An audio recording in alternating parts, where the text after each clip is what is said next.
All right. Welcome everyone to no one else T-pose, but come on. You didn't remind it. You can't say T-pose like 20 minutes before we begin and then be like, okay, now the technical difficulties. I'm going to do it for the rest of the intro. Welcome everyone to episode 11 of The Grind, the Path to Pro podcast. Tonight I have some amazing guests. We got LEGDAY, we got Opti from Angry Titans, and we have Wub. Let's start off the usual questions with who are you and why do we care with Wub. Wub, hit me. I play Flex DPS for Mayhem Academy in North America. We got first seed. We beat Fusion University. Yeah, I don't know. I play Genji. That's about it.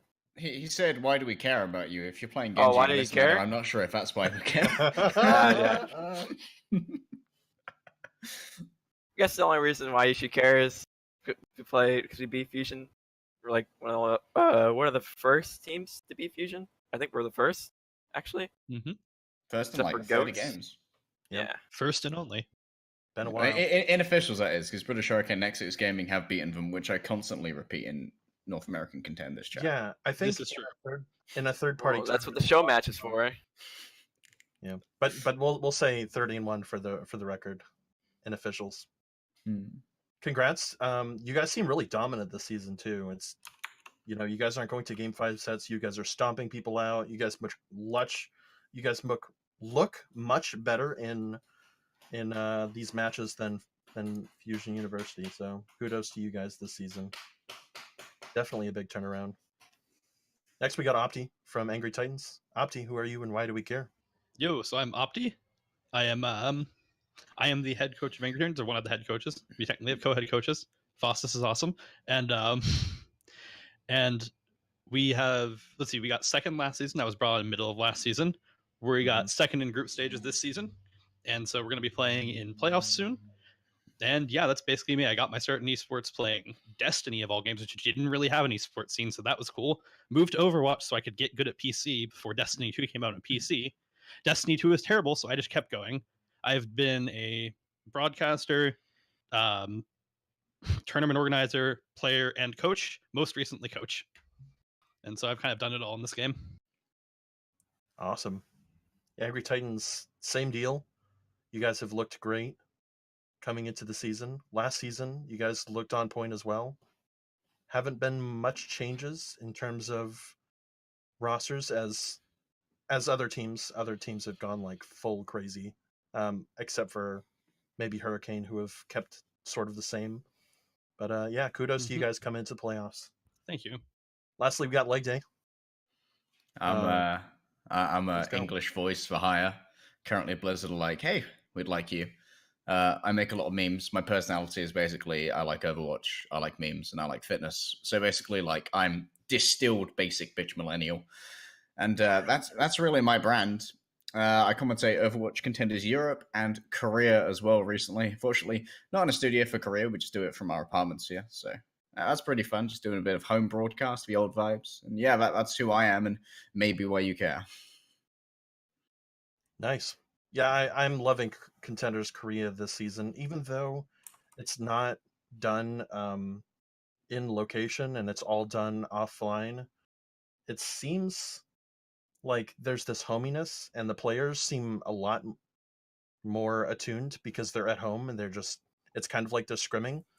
The region of Korea has been so close this season, closer than it's ever been, and we have Runaway at the very top. We'll talk about that later, but every single other team can win playoffs and can take playoffs. So there's no teams out right now. Every team is, I think the last, if I'm looking at this right again, there are 3 teams tied for last place at -5. So like. I think there are 3 teams sitting at 2 and 3 at the minute. That too. Yep. GC Busan, O2 Blast, and WGS Armament. That's for one. Yeah, the difference between the second place team and the last is +2 and -5. So there's 7 games differential. That's crazy. And we'll talk about that a little bit later. But I got a couple questions for you guys individually. Opti, I think you went over it a little bit more already, but we'll go into it now. How did you guys end up in esports? We'll start with Opti, of course. Yeah, so I did Destiny 2. I was pretty good at that game. Did a stream for a while. Did that whole thing where I carried people through trials. For those who know what trials is, it was fun. Then got into running tournaments with that game. Ran a couple, broadcasted a couple, moved to Overwatch. Did the same thing to begin with. I started out running the Scrub Cup and later Overwatch University League, and then did a little bit of broadcasting. Did managed a small org for a while. Stopped managing, decided I want to be a player. Played for Diamond teams, got up to tier 3, then had to quit because I was bad, and then became a coach. That's where I am now. I didn't know you were involved in University League. How long? Yeah, I was one of the original 3 people on that. Oh, damn. Did you ever see me come through there? Probably, but honestly, I kind of fell out of like hardcore involvement pretty early. I was only doing back end stuff for a while. Okay. So I wasn't paying too much attention. If you saw me come through, you would have picked me up for Titans already. Oh yeah, of course. All right, LEGDAY. Well, me getting into esports, I guess it started with streaming. I started streaming a lot of the MMO, Star Wars: The Old Republic, because I'm a bit of a nerd and just staying inside forever. So I basically just became like a really good PvP player in that and got a lot of people to come to my stream so they could see the mad trash that I was talking about them. So that's where I really got my footing when it came to broadcasting and sort of like playing to an online audience. And I also went through Overwatch University League, just like Opti, although I was a player. We came second in the European First Division, so we weren't quite good enough to win the top tier of Overwatch University League. Only second. It wasn't really close. We're up against Last Rights, who really shouldn't have been competing, and I will continuously call them out for going in there into an amateur tournament with their actual backing. But after that, I sort of like did a scuffed broadcast of a Chinese tournament that a lot of people wanted to see, but there was no English broadcast of, called the Nexus Cup. And from there, I guess Blizzard noticed me and figured that they would offer me a job instead of saying, stop stealing that content. So thank you, Blizzard, for not punishing me, but rewarding me instead. I've been a very good boy. And now you cast and you make a ton of memes too. Oh yeah, man! My meme output is off the charts right now. I think I put out 10 separate memes yesterday. Like, my life is just watching Overwatch League, watching Korea VODs, watching EU VODs, and making memes, and also going to the gym. Is it just you that you credit to these memes? Occasionally, I'll run them by my girlfriend. I'm like, "Is this a stupid meme?" And she'll say yes, and I'll post it anyway. Nice. That's the right policy. Great quality control. And lastly, Wub, how did you end up in esports? I started playing like CS:GO like when I was like 15 or 14. And I joined a few teams and I was like doing all right, but it was a very learning experience for me because that's like my first like team environment. So I played like basketball and stuff, but I just never I just didn't have that bond, I guess you could say. And then when Overwatch came out, I immediately like got hooked into it, but I'd never got into esports into like Overwatch until like later on, and until I joined my first team, which was second win. We got fucking rolled, but it was a learning experience. He used his F early. That's my one. I gotta use my one. I gotta use my one early. We got destroyed, and then I eventually joined another team, which was phase 2, and then we didn't do that well, but it was definitely a learning experience, both teams. And then we went into, now I'm on my third team in Overwatch, which is Mayhem Academy. So I'm blessed that they picked me up. Yeah, now I'm here. Well, I actually remember y'all. I remember scrimming against Second Wind in the Open Division days way back. Y'all were pretty scary for Open Division. Yeah, you may not be small contenders, but we're really good, and I'd say we were really good. We just didn't like understand the game at all. Like we had a bunch of mechanical like freaks, but just didn't have the brain. Yeah, I just remember way back, like right when Brig came out, y'all were running sort of like proto goats, and you would do this crazy shit where you would rotate on every high ground for every map. The whole time it was great. Yeah. It was weird. Was this middle of 2018? This was right after Brig came out. This was when people were just starting to scrim her. Okay, that's back when I was still a player. So this was like after Overwatch 2018 Season 2.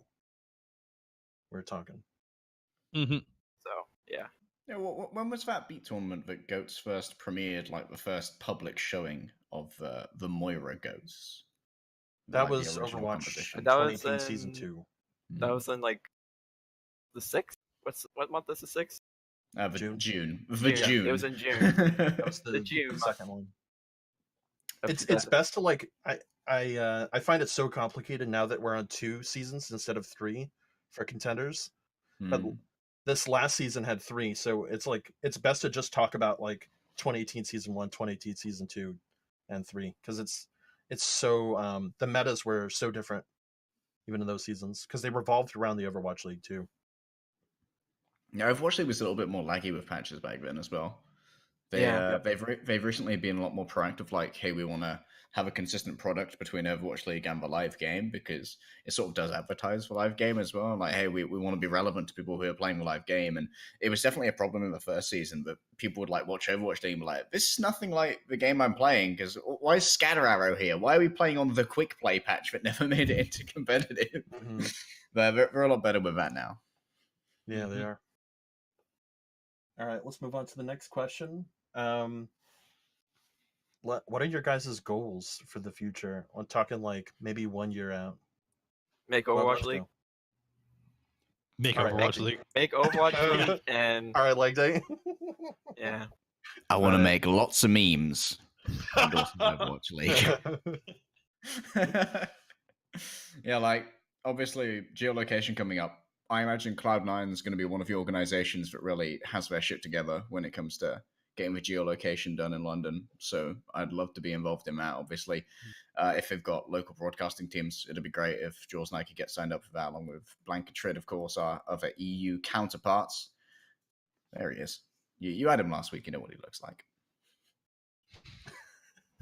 I was hoping he'd say hi at one point. He is so hell-bent on analyzing. Looks like he's analyzing a VOD. He's studying, dude. He's a hardcore grinder. Nice. A working man. You guys want to go into your points? I was kind of memeing with the question. Well, about making it to Overwatch League? Please expand. I was... Yeah, I want to make Overwatch League, of course. I think that's everyone's goal. But I want to like be a stable DPS player. So like whenever people look back at the game, to think of like me as like one of the first few names that come up is my name, of course. That's like I want to like have a staple in history, kind of like how Effect, he has a staple. Players like Taimu, like a bunch of like history players like Fact, for example. You just remember them for their name, at least. Well, the cool thing about Overwatch League and Overwatch in general is that it's fairly new. There's still a lot of saturation in the scene where there's just so many players and you kind of have to put yourself out there, but there's definitely chances for your name to be put out there. So I'd say right now there's like a great democracy for popularity in the league. Like we're looking at second and third generation players right now. Like I think of first generation players as the guys who came in from closed beta. We think of like Tivik, we think about Taimu, original Envious, original Rogue, and now we have sort of like the people who've come in afterwards, like people like Zachary, people who are coming in from Korea who we didn't really know previously, who are making names for themselves, people like Birdring, Prophet, Season 1 champions, and then you've got like your third generation people coming in who are currently making their names themselves, people like maybe Daco, or I guess Defram would currently be like second or third generation because he wasn't really a huge factor because Selfless didn't really have any major wins. But I think that right now basically anyone can really get that fame. It's very democratized, so it's not really unattainable goal for WoW. Opti? Oh, you're muted. Hold on. Can anyone hear him? I can't hear him. I cannot hear Opti. Sorry, Opti. Can you hear me now? Yeah, be back. Okay, lovely. So make Overwatch League. Basically, okay, so part of it is Overwatch League is amazing and super cool, and it would be kind of a dream to get to actually work on esports full time. And then also I want to be able to, I don't know, I guess I would be able to prove that I can, hang with all the really good coaches out there. I haven't been coaching for all that long. I guess at this point it's been most of a year, 6 months, 8 months. But you don't really get a sense of what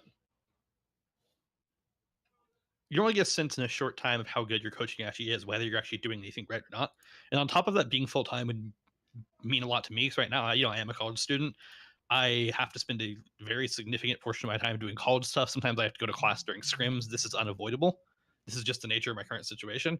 And so I feel like I'm kind of in some ways, holding back myself. I don't get to work on as much as I want to, and holding back my team. It feels really bad to miss scrims and to miss VOD and to not always be there when I feel like I need to be there. And so being able to just drop it and go full time on this and put 100% effort in would mean a lot to me. Have TechTV been a good employer when it comes to understanding those issues? Yes, 100%. They've had no problem with me being able to commit as much as I can commit. And I was the one who suggested bringing on an assistant coach because I knew Fossis was available. I trust Fossis a lot. And so it was not forced on me. Nothing has been forced on me. Awesome. That's super cool. Good luck. I know that whole like work and hobby experience, balancing everything out is so tough. Mm-hmm. Everyone here must have that. I know a lot of other pro players have that too. It's the worst. Yeah, especially when you like this is your dream, like you really want to go big. LEGDAY, I think I don't think anyone is asking, but I'm very similar to you in that, I'm from Mass, so I really want to get into the whole Boston scene when they start globalizing. Yeah, like we all have like our homegrown little loves, and I keep thinking back when I talk about this sort of subject to like how much fabricated backlash there was to London having an all Korean roster. Like, I know more British people than most people on Reddit being from there, and no one gave a shit, dude. They're like, we have the same philosophy with football. We're like, wherever they're from, if they're good, we'll take just win. Because we're scrawny as a people, really. We're kind of short. We're not Vikings. We've got bad teeth. We don't really sell ourselves as the athletic or advanced types. So we're like, just get the best people and we will support them. That's sort of like the British mentality. Yeah, it's very similar to Boston's mentality, which is just like do your job and win, and we don't care. And we're at this point where all of our sports are so good in America. Of course, in soccer, we're absolute trash. New England Revolution is garbo, but they're just like, just win. Like, we don't care. Just get whoever you want. We don't care who the celebrities are. Of course, there's always Brady, and like he's an icon, but just win. Nobody cares. Just nobody cares who you're from. Yeah. That's Opti's like pre-match spiel to Angry Times. Just win, dude. I'm going to class. Just win, forehead. Gotta look into comms for the playoffs. There we go. Yeah, my playbook has 2 pages. Page 1 says don't lose, and page 2 says win. It's not very hard to follow. That's about as straightforward as it gets. Like that's 3 words. That's just about enough for a Brigida player to understand. Yeah. All you do is brig is just call your heal. There you go. You win. So I use repair pack, guys. We're dead now. Nice. Perfect. Let's go a little bit into this. How has this season been in terms of practicing what you guys do? I know everyone is kind of balancing work life, Overwatch hobbies, or Overwatch job kind of thing. What? I guess I'm super lucky in that one. I'd say I'll go first. I'd say it's definitely been a big increase that I've seen in my skill and how I've improved on other heroes because I've been able to do this full time now. So I'm not in I have school. I'm online school because I still haven't finished high school yet. I'm only 18, but I saw a big increase from my skill the second I was able to do this full time because I was able to. I didn't have to wait. I didn't have to wake up and worry about this essay I need to finish or this other thing I need to do. And so I was able to wake up and like do what I need to do, get what I need to do done, and just be better every single day. And I saw a big increase in like everything that I do. Can I ask about like how America works? With the online schooling thing, is that like paid for by Mayhem Academy, or is that offered free by the government? It wasn't in my contract or anything for me to for it to be paid for me, but I just had to pay for it myself. It's not that expensive. Fair enough. I guess high school education's sort of like gets pretty heavily subsidized by the government. Yeah. I'm just not aware of how America really works in terms of all of that. It's more of like college is in America is more of like a product that you kind of put out and like shop for.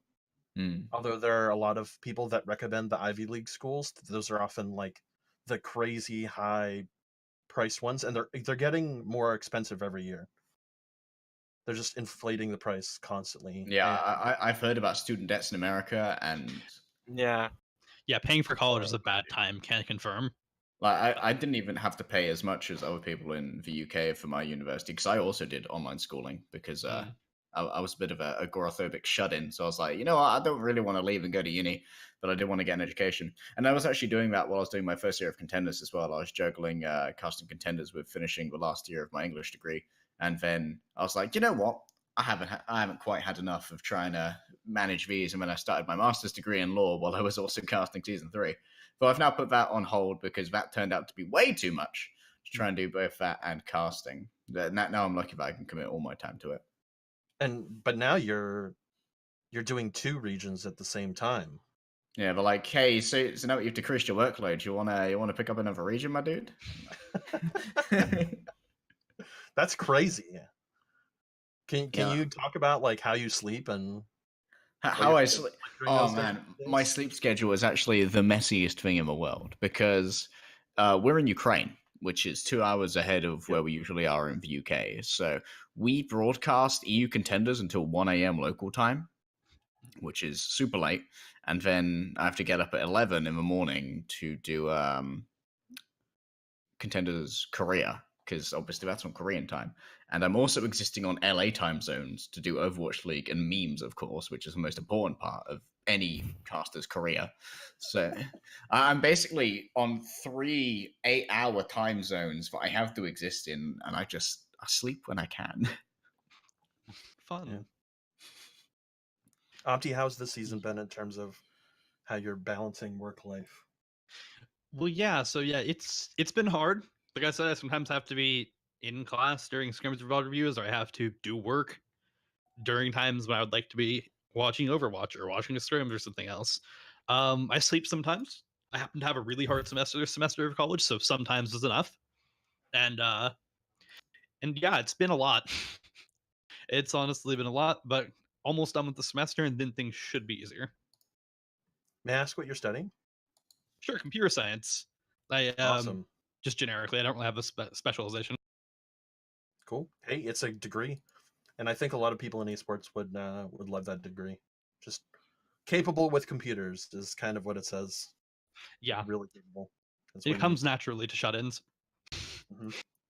Shut-in club. That's 2 thumbs up from me, dude. Agreed. All right, let's get into the next question. Actually, let's just get into the regional rundown, because I feel like we've kind of gone over the 4th question, which is like, have you practiced as much as you have?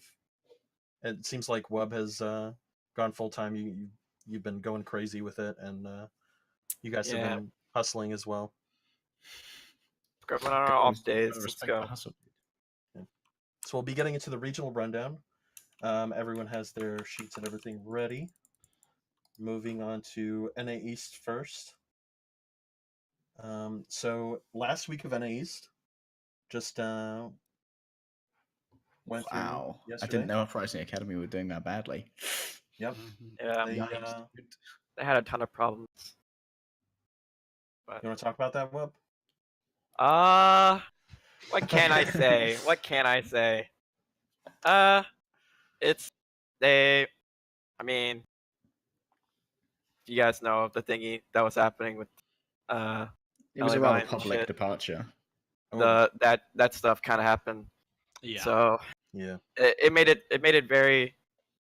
If you saw the like train of events that happened because of that, there's a pretty good reason why they're 1-6.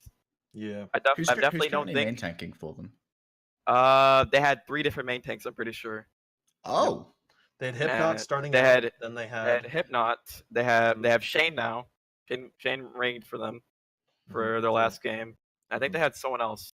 Yeah, they had Decod in the middle. Did Hypnot Yeah, play Decod. One? Did they have someone else playing game 1? I feel like Hypnot wasn't. Was Hypnot always their main tank this season? I don't think Hypnot was game 1. so they could have had possibly 4 main tanks. They could have had 4 different main tanks in 7 games. No, he definitely was their first main tank this season. He was? I remember him popping off. Yeah. Oh yeah. Okay. Was that the one win they've got in this spreadsheet when he popped off? So Montreal. So they beat Montreal Rebellion. They beat Montreal Rebellion 4-0 week 1. Yeah. Wow. With Hypnot.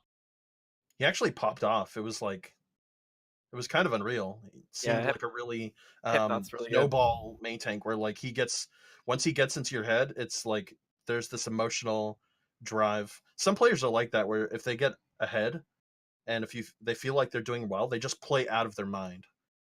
He was just doming. So he's got like a Widowmaker mentality as a main tank? No, he was playing against Montreal. That's right. Yeah, it was Montreal. Sorry. LEGDAY, what was that? Does he have like a Widowmaker mentality as a main tank then? Like he gets like a dominant streak rolling. It's like, yes, I own this game. And then that's Hypnot's game. But that certainly seemed like how he was playing. He's literally in NA Fusions. He yells as loud. He plays like Fusions. He just does everything a Fusion does. This is NA. I was pretty sad when he left because he was probably the best replacement they could find that's an NA main tank that would replace Fusion's shoes. Mm-hmm. Yep. I think a lot of players are kind of like that. There are a lot of players where once they get rolling, it's really hard to break that. Even if they start losing fights, even if they lose a map, it doesn't stop them, and they can keep that momentum through the end of a match. And conversely, there are a lot of times where if players start out shaky, there are a lot of players out there where it can be hard to turn that around to get that mentality back to a positive place. Can I extrapolate from that question with something that I've got to ask you to? And it stems from a lot of player interviews that myself, Jaws, Blank and Trid have done over the course of Contenders. And often when we ask about how players won or why they may have not played so well, they often use a phrase, we were or we were not playing our game. Does our game relate to like tempo or rhythm or positioning? How would you personally describe, not maybe as an insight, but like in general, what is our game? I would say our game it's literally everything that they prepped, everything they wanted to do, and they just didn't do it. So if they want to have a certain tempo, they want to do something, but they're letting the enemy team do what they're doing. That's why I think Fusion Uni had their streak for so long. No one wanted to lose them. They were playing not to lose. They weren't playing to win. That people were so like scared to lose to them. So they weren't playing their game. So eventually they just kept winning and winning and winning until someone had to come up and be like, "No, we're not going to let you do what you want us to do." It's literally it's all about like if you don't do what you're supposed to do, if you're like letting them do everything, you just lose. There's just nothing you can do. Yeah, and to build on that, so tempo is a big part of it, and prep is a big part of it. So basically, prep is always, both teams are prepping for the match, and their prep is always at odds with one another. Only one team can really execute what they prepared at any given time, if that makes sense. And usually one strategy will interrupt the other. So being able to take control of the tempo of the game and execute what you plan on executing is a big deal. And beyond that, also just stylistically sometimes, there are some teams that have a problem with never having a style, and that could be a huge issue. But once a team does get a style, sometimes teams can be prone to trying to like overhaul their style to too large a degree for a specific match, to try to change too many things. And then they will sort of forget how they played the game to begin with. And that can be a big source of not playing your game. Can I continue derailing on that train of thought? Yeah, sure. Please. When you talk about like prepping a style to deal with a specific team, to what degree would you say that when you guys are prepping for specific matches as teams, that you concentrate on prepping for a specific opponent, especially if they're like a clutch game where if you win, you get into playoffs? In that case, would you consider it more viable to prepare for the specific opponent you're going up against and try and counter-strap them? Or is it always more beneficial to go for, we're just going to work on our play because this sustainably is a better use of our time? always. You always want to go work on your own player primarily. A lot of times when you do badly in a match, it actually is because you went too hard on prepping for the match. As strange as that may sound, it's really not hard to overthink it and forget how to play the game at all. It's a really easy trap to fall into. And so that's why, I mean, as I've gotten more experience as a coach, I've tried to make like counter strat elements smaller rather than larger. So like maybe on a 1-point basis, like Hanamura point A if they want to play this bunker comp with Bastion Ash. Yeah, sure. Maybe it can be just like watch this player. Here's a habit the enemy team has. Keep your eye out for it. Okay. Wow. So it seems like you're just simplifying strats coming into things because you want the players to play to their best of their ability. Yeah. That's interesting. Yeah. I guess simplification. You don't want to change any player's habits, or any.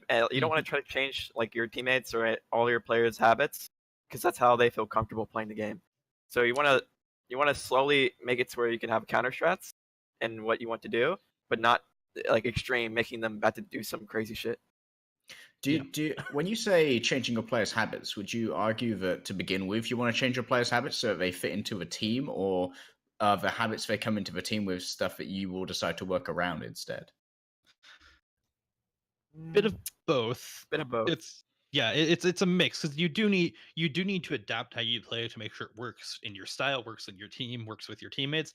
But at the same time, players, you can't make a player act like any other player. There is a certain degree of just how someone thinks or how someone approaches a problem that's completely unchangeable, and as long as you can figure out what that is, you can work around it to create more positive outcomes. For sure. I guess this wraps back around to Uprising Academy, but like if you can't change a player that much, like it must be super hard with 3 main tanks to really slot people into that sort of regimented style you have, because like that's not another Hypnot. Like you tried to get another Fusions, but it's not quite another Fusions. I mean, you tried to get another Hypnot, but no main tank is going to be the same when it comes to those habits. Absolutely. Replacing players is hard. Okay, excuse me a moment. We've already gone through this, and LEGDAY has talked about it. He has an extremely small bladder. We'll be moving on to. Well, we'll just be maybe going down the list of NAs. So Fusion University at +6. They've had a lot of. They've had a lot of game 5s. They've had a lot of map 5s. Second win looking pretty good. They look like they've dropped a little bit in terms of performance since the first couple weeks. I think just because the roster's been kind of cleaved completely. We'll talk about that. I'm pretty sure they're not even the same roster. Like I don't think they have any of the same players. Yeah. Like I think all of them are gone. I'm pretty sure. That's unbelievable that they're going to be making playoffs when this is a completely new team. I mean, it's not like, I don't think it's necessarily a bad thing because it's the organization and you can do that. Like realistically, if you were the GM of an org, you can just throw out all your players and put 6 new ones in, even in Overwatch League. That's doable. Yeah. But going into playoffs is like, whoa, I wonder what's going to go on. They seemed a little shaky against Montreal Rebellion, who are like 6th to there. I think Montreal has definitely upgraded a crazy ton from the last time that we've seen them, because I think it was definitely, it looks like a learning curve from them from like game 1 all the way to game 7, and they finally found out what they want to do. So even though they have a 2-5 record, I honestly think that Montreal can be top 3 or top 4 easily. Yeah, they have some crazy veterans. We're talking like, we were talking about generational players. They have some Gen 1 players. Definitely. They have like the talent there, and I'm sure that while they have players that are set to like a specific mindset, they can go because they've actually clicked. They had a ton of experience, so they can all work together. I think one of the coaches for Montreal was saying like, all right, we're actually finally playing our game on Twitter. Yeah. It's like, all right, things have clicked now. So coming to playoffs, it's like, I was kind of hoping that they would take it, even though Bermuda actually had a chance. Rip. Yeah, it seemed like that's the same with Bruna too. I mean, it's mainly they don't. I think there isn't enough time, but you can't really like give them more time, but there isn't enough. You have to get as much time as you can and use it properly and figure out what you need to do to win. And I think all these teams at like the bottom are finally figuring out what they need to do. Yeah, I think Trials is going to be pretty interesting. We got a couple of like really good OD teams, but I think that in NA at least, like it seems like Bermuda and Uprising Academy are probably going to make it back. We'll see. Yeah, I would definitely say the weaker bottom table teams are in the other NA region. Yeah, definitely. That's true. We'll be moving on to NA West. Got Team Envy at the top. They seem really dominant. Envy is really, really good. Like, do not be surprised if they win it all. They're very, like, each and every single time that we scrim them, they just do something else different, and they just get better and better and better. And they're very, like, I don't know. They're just really good. They're just really good. I don't know what to say. When was the last time you guys started? You guys scrimmed them? I think a few days ago. No leaks. Pretty sure. They're pretty good. We're good friends with Envy. We always scrim them. That's good. Yeah, it seems like you can build a lot of like cross-regional friendships with the other teams just because you don't play them for most of the season. Definitely. I'm sure coming into playoffs though, you guys are going to be like, all right, we got to actually scrim like other teams. Yeah. Especially coming towards like the later. Now we're on Owl Patch, so hopefully we can get some of that going. Mm-hmm. Just some Baptiste people. And, scrim the Washington Justice. Yeah. Yeah, I've heard Envy has a pretty good off tank. Oh yeah, they do. Yeah. They have a pretty good off tank. I wonder who that guy is. They have a very good off tank. Speaking of scrimmers, I've also heard of Envy of all my partners for Dallas Fuel, so that could be an interesting insight. Those scrim results will never get leaked, obviously, but how that went could be very good. Like, it's always an interesting sort of comparison when we think about the relative power of contenders in Overwatch League and how we very much thought they were two distinct entities at the onset of sort of like Season 1 event. Obviously, Vancouver Titans come in like contenders team, by the way. It's gonna win Stage 1, by the way. And just demolish so many people. So I think like the parity between the two is sort of like, it's only accentuated by support at the moment, not so much in individual play in many cases. Like, definitely the bottom 10 teams of Overwatch League would be trading maps, potentially trading wins with Overwatch League, with Overwatch Contenders teams. Yeah, I've said it before and I'll say it again, that the top Contenders teams from each region would be mid-table OWL teams at worst. At worst. I mean, just look at the Titans. The Titans, who were a top Contenders team, copy paste into OWL, they're now a top OWL team. I get that they're a special case, but yeah, I think that definitely remains true. There are very much entire Contenders teams that would be doing fine in OWL. Well, we've seen the same thing with Shanghai Dragons, right? They've got basically most of Kongdi Panthera, and they've leveled up immensely. Yeah, they're mid-table now. Definitely. I mean, they're lower mid-table. Yeah, I definitely think there's talent in the contender scene. It's just, I honestly think the biggest difference is just like people that scout for their teams actually need to find the contenders players. Just scouting like is probably the biggest problem that's not really talked about is scouting, which is, I don't know, it's pretty bad. It's underrated. It's not talked about a lot, but I'd it's argue even Contenders has bad scouting at the moment. Yeah. Yeah. Here's the thing. See, the thing about scouting is that if you're not in OWL, it's hard to talk about scouting without feeling like you're hurting your own chances, because you're gonna piss someone off if you say if you say you don't think they did a good job. You're gonna hurt your own chances. So it really is one of those things that no one talks about. But there are definitely head scratchers with OWL scouting decisions out there. If you look back at choices that have been made, there's definitely players who have been missed over and over again that are also kind of head scratchers. Yeah, players like Gods. I don't know. He's Davin. Don't know. Sure. Yeah, Davin. The twice passed over with the remainder of his team. Two-time EU champion? Yeah, he's won twice. He's been passed over twice as well, with other members of Giganti getting the call up. Quite unlucky. Oh. Yeah. Honestly, some of these, especially NA and EU, I think in Korea there's a lot of talent, and we can go over that kind of in the Korea section, but a lot of Contenders Korea is like, all right, we need to wait until this guy turns 18. You know, there's not so much like scouting as there is like, oh, we're just waiting. We're just putting him in Contenders because he can't play an OWL yet. Yeah, it's like not scouting, but incubation. Yeah, like that's the same with Fusion Uni. They usually like to keep their players and be like, we're gonna move you up to the main roster. Like, okay, they're really good about keeping their players. Yeah, and making sure like they can be the best. Chamber. That is Contenders Korea.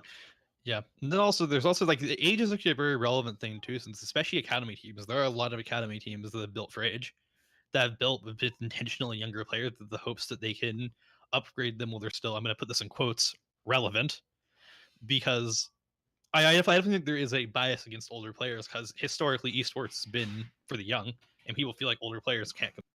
Malzasa tweeted that he didn't get trials because he was too old, right, at one point. Wow. Yep, that happened. What? That really happened? Yep, that really happened. Crazy.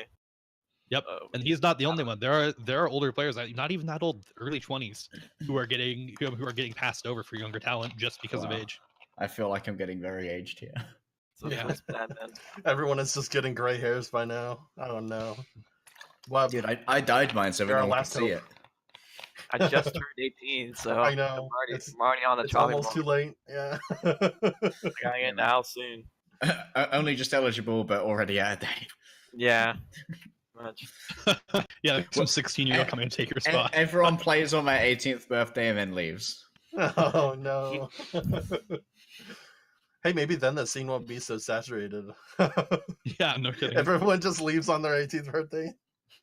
I actually don't think there's much bad scouting. I think there's a lot of like, there's no risk takers. Yeah. No one wants to take risk. I think the only team that wants to take risk and is getting insane profit from taking risk is Boston Uprising, because they just like Huck says this guy's pretty good, and then he picks him up and he sells him for a stupid amount of money.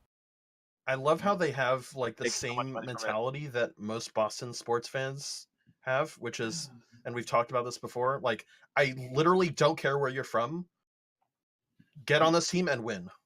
And do well. Definitely. And perform. And we don't care who you are. We don't care who you're from. It's like the epitome of the American model. And that's why I love it. And you see that it's so different from all the other OWL teams, which are like, we're going to stay with this veteran roster of been playing for a while. They've had a little bit of success in the past, but it's long gone.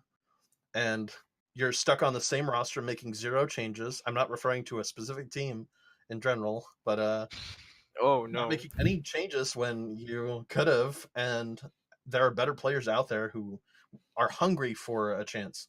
And the whole thing is just like, just sub the player in, just sub him in like one scrim and watch a hungry Contenders player completely outperform an OWL player.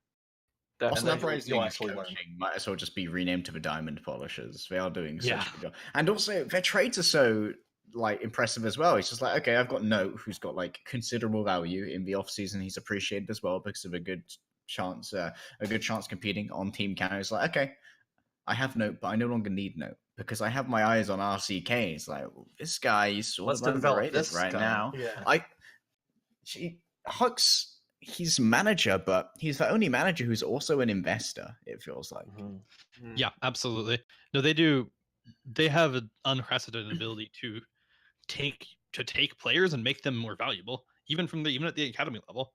They've managed to offload a lot of players for likely more than they paid them, for one thing. So economically, it's good, but just in general, they made a lot of players look really good.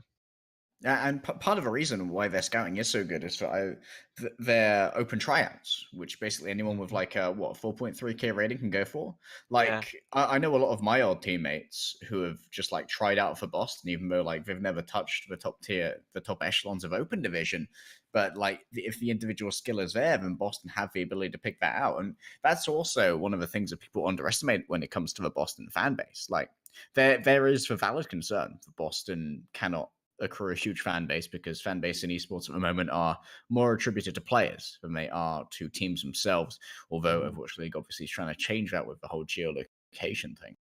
But I think that Boston actually gets a lot of support from players around the world who are like, these guys actually gave me a chance. They took a chance on me just to see if I had it in me. And I know that a lot of, pardon me, a lot of players really appreciate how far Boston will go to try and find those hidden gems. Yep. Yeah, they definitely have the backing of the South American scene, that's for sure. Oh yeah, what you're talking about with that was a masterful move. Even if they never play, him, it's a really good decision to have Alamau.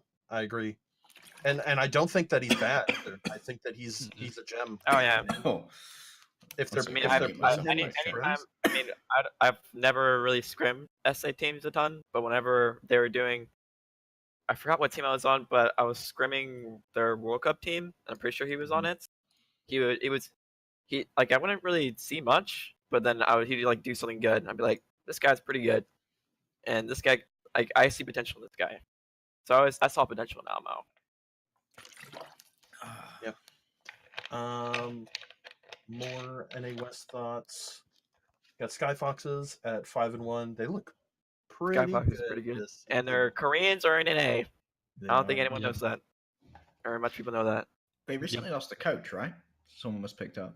Yeah, he went to NYXL. Pretty sure. That is so. Why do they do well? Well, apparently their coach is sort of like NYXL tier. So yeah. Apparently that coach was on X6 and another team before. Yeah, big Korean teams. Maybe Meta as well. Yeah. So actually, I mean, watching Skyfox has been interesting this season. Since I don't know how many people remember this, but I actually come from Skyfox. They were the first Contenders team I coached. I coached them through trials before the 0-20 season. We got second in trials, for the record. Yeah, and then you left, and they were like, "We don't know how to win maps anymore." Well, no, actually, but I think this is them kind of finally realizing the dream they always wanted. There were a lot of problems last season, but I know that the vision of the people at the top of Skyfoxes has always been to make a mixed team. Fundamentally, they've always wanted to do a team that was like half Korean, half NA, or half Western, and that was their goal. And it's kind of cool to see them this season pull it off and get the Koreans to NA and actually do well working on it. Do you know how they're funding that? I have absolutely no idea. I think Meta, but I know I don't have any insight. They do have that partnership with Meta. I'd assume. I'd say. With the success that they've had, that I'm really happy to see from them, let's just forget about what happened last Contender season. Yeah. That did not go so well. We very much forget. Yeah, I know some stuff that happened that led to that. It was a lot of things. It wasn't entire. It's not anyone's fault that happened in particular. It's all whenever something like that happens, it's always the confluence of a bunch of factors. Okay, you guys need to educate me on what the hell happened with XL2 Academy. Because as far as I'm aware, they used to be a pretty big name, and obviously we had all these roster memes with New York locals, dudes. New York locals, man, that's exactly what happened. The New York they dropped like 4 players. I think they dropped their entire roster except for 5. Jur. Except for Jur. Is Jur New York good, local? But they had to pick up 5 new players and adapt them all into like a teamwork heavy meta, and like the span of like I don't even know how long. They didn't have a ton of time to prep. See the wording that you used is they had to, but the real question is why? Oh yeah, why? The org completely lost their head. I have no clue why they made this decision. To this day, they had a fantastic roster, and they had a roster with a lot of talent that could have been brought up. I get that they can only bring up Korean players. They had some really good Koreans. They had TZ and Uyal last season. Yeah, but they can sell to expansion teams. They must have known how many were coming in. They get Uyal's back in Korean Contenders. Especially Uyal is possibly the single best player, not now right now. I'm serious. He's insane. And every time I watch Uyal, they had 3 players that they can easily sell for a ton of money. Easily. Didn't they have Mangachu last season? They had Mangachu, yeah. TZ was nutty. They had people were talking about Panker the entirety of last season. I'm like, TZ is nutty, and he's on Contenders Korea as well. Oh man, Skyfoxes has been good as well. Mm-hmm. Yeah, I'm not very sure why they did that. That's a tiny violin for XL2 it's a right fat there. question mark. Yeah. It's one of those things that's like, I guess they tried to be like Boston, right? They tried to be like Boston. Yeah, I mean, if they tried to be like Boston, they would do something. I feel like they'd do something else than that. To be honest. Yeah, if they're trying to be like Boston, they would have just gone for the best players, not the players from New York. They picked up good players, but they just I don't think, I don't know, they just, you can't drop an entire roster in GOATS meta. It's just not gonna go well at all. I'm pretty sure the Boston model also involves like selling your players instead of shredding your assets. Yeah, that.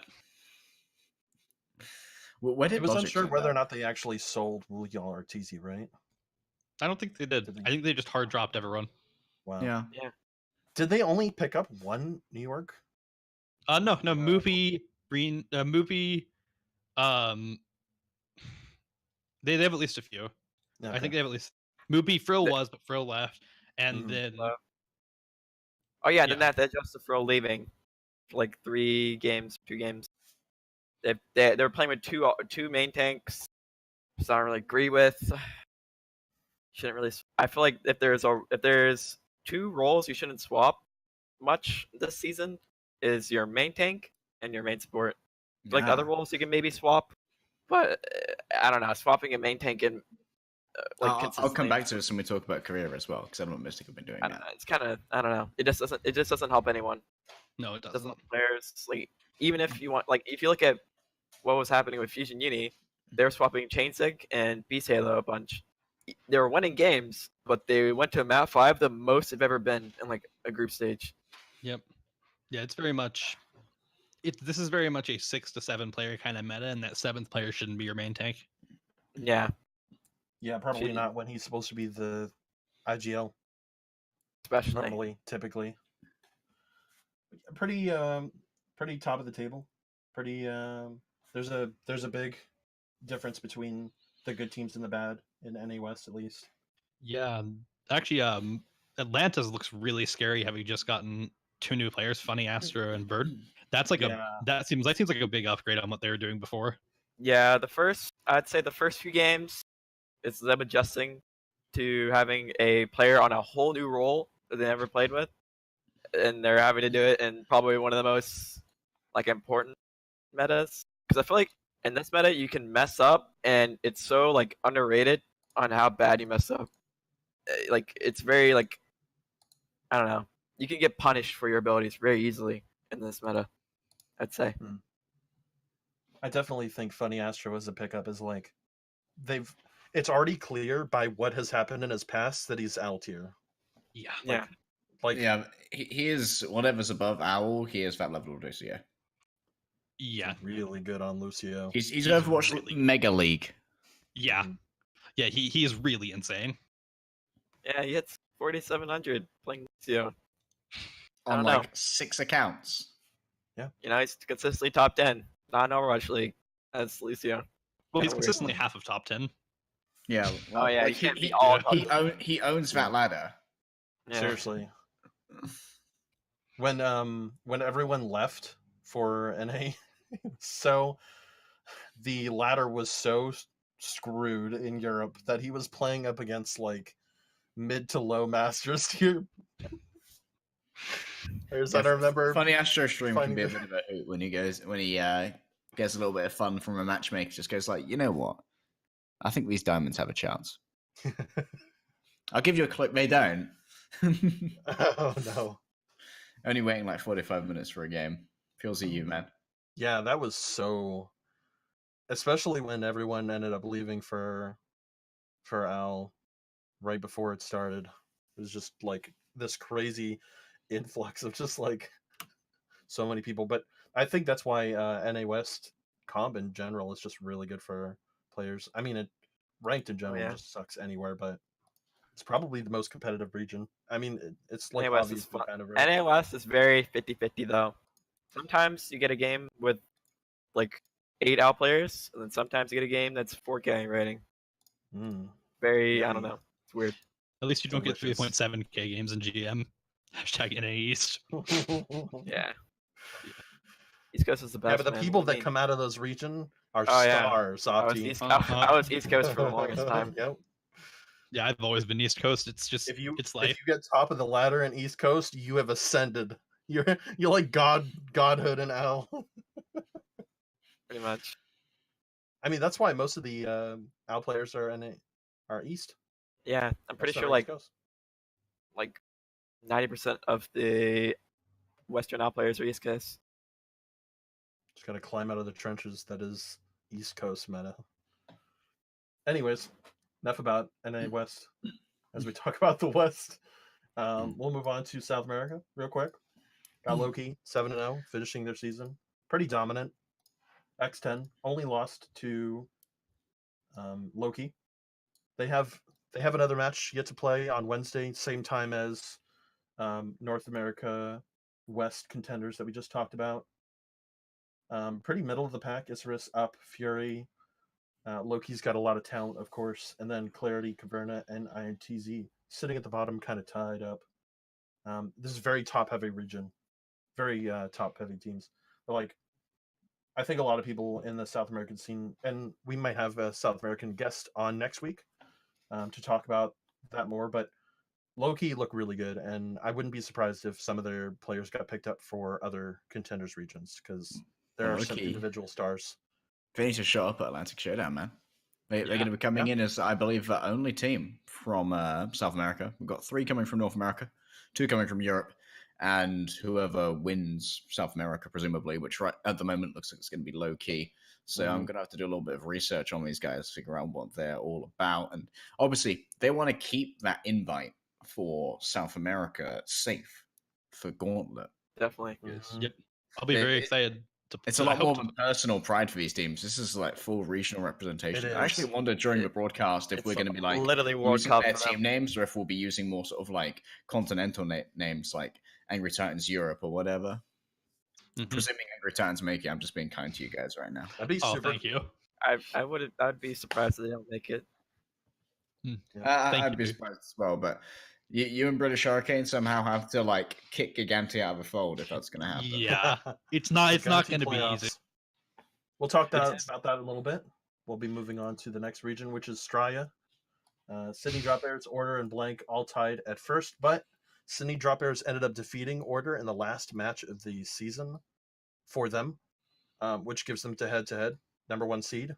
Very interesting. We saw the Melbourne Mavericks defeat Mind Freak, and we saw Blank Esports defeat Ground Zero. So those teams will be moving on to the semifinals. We have our semifinals matchups already with Sydney Drop Bears versus the Melbourne Mavericks and Order versus Blank. Looks very close in Australia. Not looking at the standings because there are bottom teams that aren't in playoffs, but yeah, it looks pretty cool. I love the LAN that they do every contender season. This season is going to be great. They schedule it what, like something in Melbourne, like IEM Melbourne, maybe? IEM, something insane. It's like IEM Sydney. Yeah, this year. Yep. It's going to be a huge boon for them as well because they are going to have to be going up in the Pacific Showdown against teams. I'm not sure if Pacific has a LAN, but we know China does, and I don't know if Korea does, but I'm going to assume they do, just because of the infrastructure and how cheap it is to move teams around in Korea, considering we're all in team houses anyway, and basically like 80% of the population live in Seoul. So I'm going to assume they're going to have a LAN. And if you're running into Korean teams and Chinese teams, and on top of that, you don't have LAN experience, that's going to be a really bad time for Australians. So it's good they've got that LAN. They're going to get that experience under their belt. They're going to be feeling pretty hyped, I imagine, as for winners going into Pacific Showdown, because just like South America, it's going to be a lot of regional pride on the line here. You know, I can actually attest to that and kind of defend Australia. We had Pruno on last year, who was last contender season was on Sydney Drop Bears. They dropped a single map in the entirety of their regular season and playoffs. They were actually scrimming Chinese, Korean, and Pacific teams. So I think there's hope for Australia coming into the international tournaments for them and for the Gauntlet, maybe. I definitely think in these tournaments, in these Pacific Showdowns and all that, these teams are gonna play better than we expect because they're literally playing for like Overwatch League or like in like their careers, because they literally have one chance. And this is their chance to show that they are what they are and how good they are. Words of Marshall Mathers: one shot, one opportunity. Yeah, pretty much. The entire it's like World Cup for a lot of players, basically. Yeah. They have to. I mean, the thing is, it's not even like these teams are going to play. I hope these teams play really well. I hope they do make it, but they really just need to not get last. To not get last in the Atlantic and Pacific Showdown, all you need to do is win one game. Well, yeah. One or two games. It takes 1 or 2 games. If you win one game in the upper bracket, at least 2 if you go lower. I think this aren't the first 2 lower bracket games made of the losers of the quarterfinals and the losers of the semifinals for the upper bracket. If you think about it, because that's how you need. That's how you get 4 teams out of 6.